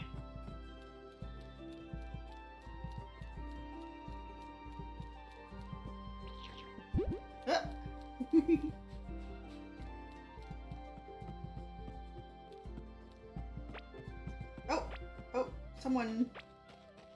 There's a fight here. Oh, not home. Kinda looks like home, but it's not home.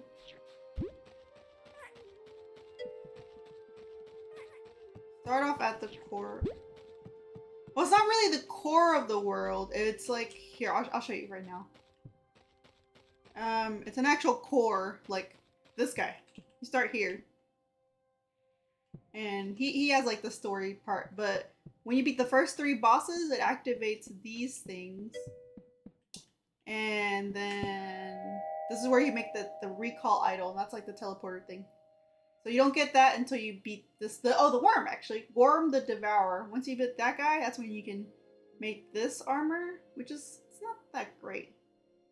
And the recall idol.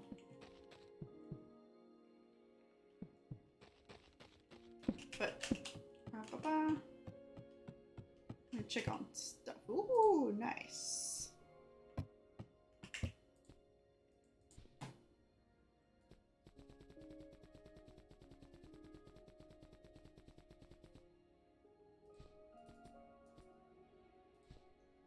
Okay, 72. That. These. Oh, it was the wrong one. I was looking at this one.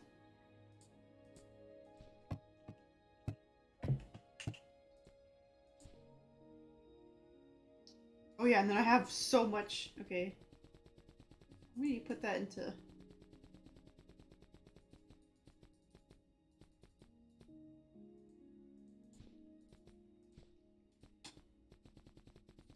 I should do the math. What is 345 divided by 4?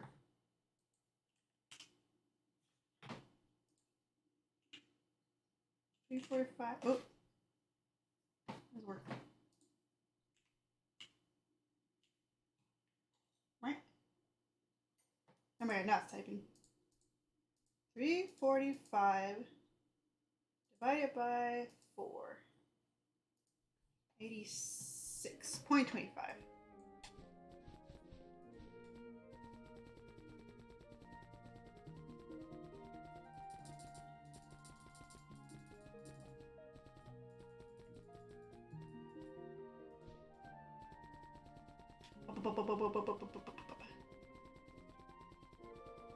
Okay.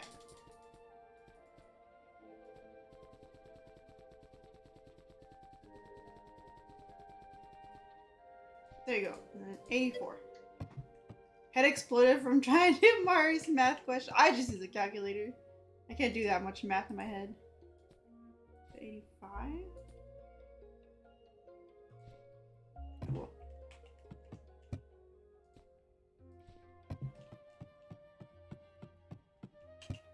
Then put this here. Okay, that way it smelt faster. Oh, and then we have octarine. I can't do like any math. It's evil. Okay, we have those here. I'm gonna put the. Oop.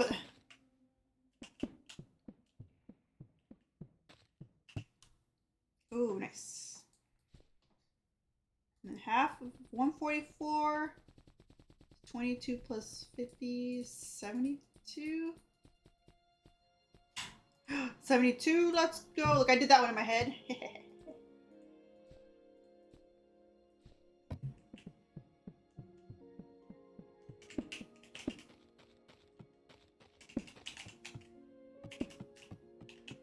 Alright, and then we're gonna put everything here. Yay, Mari! I did some math in my head. Alright, well look how much we have. 220. It's not surprisingly not that well, because I made all those drills. We have way more octarine. But so the teleporter, I'll show you here. This is a teleporter or portal.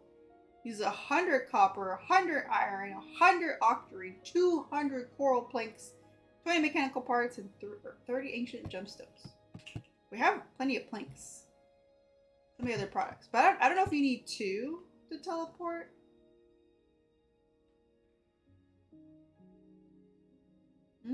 It also says portal takes 20 minutes to charge up before it can be used once it has been placed. Ah, okay. But maybe after that you can use it as much as you want. Oh.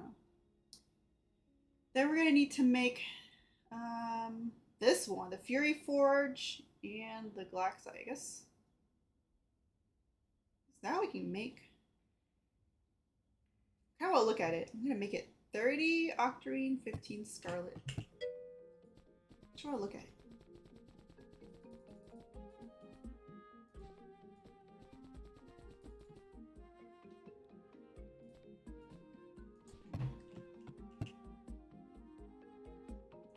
An unstable forge producing incredible heat, able to smelt the hardest of metals. Oh, okay. Look at that. Oh my god, this thing's huge! Look, it takes up 4 slots. I'm gonna move these.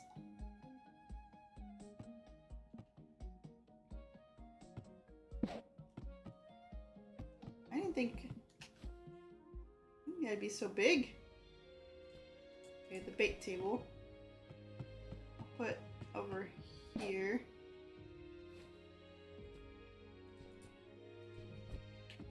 This chest.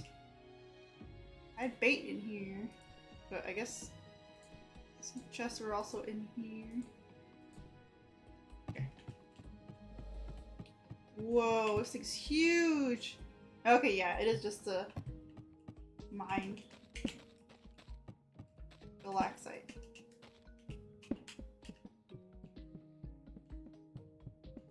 I'm gonna put in my 1 Galaxite. I mined this when I was trying to look for iron, and I was like, wait, what is this? And I've never played this far. Look how pretty the bars are too. Wow. That's really cool. I'm trying to minimize my calculator. Look at it go! Oh my god. Oh, I think it takes longer to smelt than the... Isn't it so pretty? Definitely takes longer.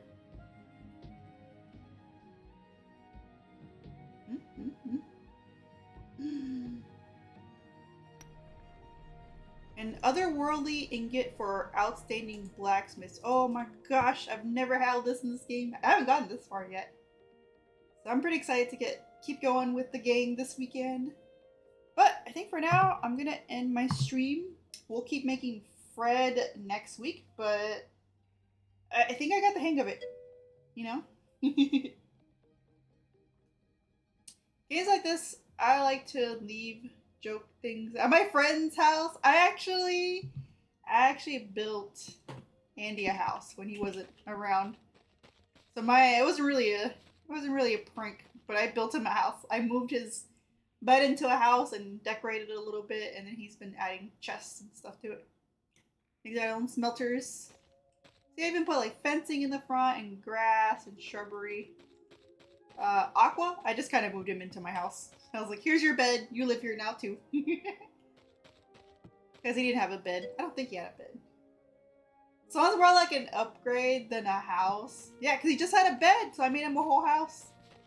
Oh, he had his bed right here. And I was like, ah! I was like, no, you need a house. I built him the house, like the whole house, and decorated it.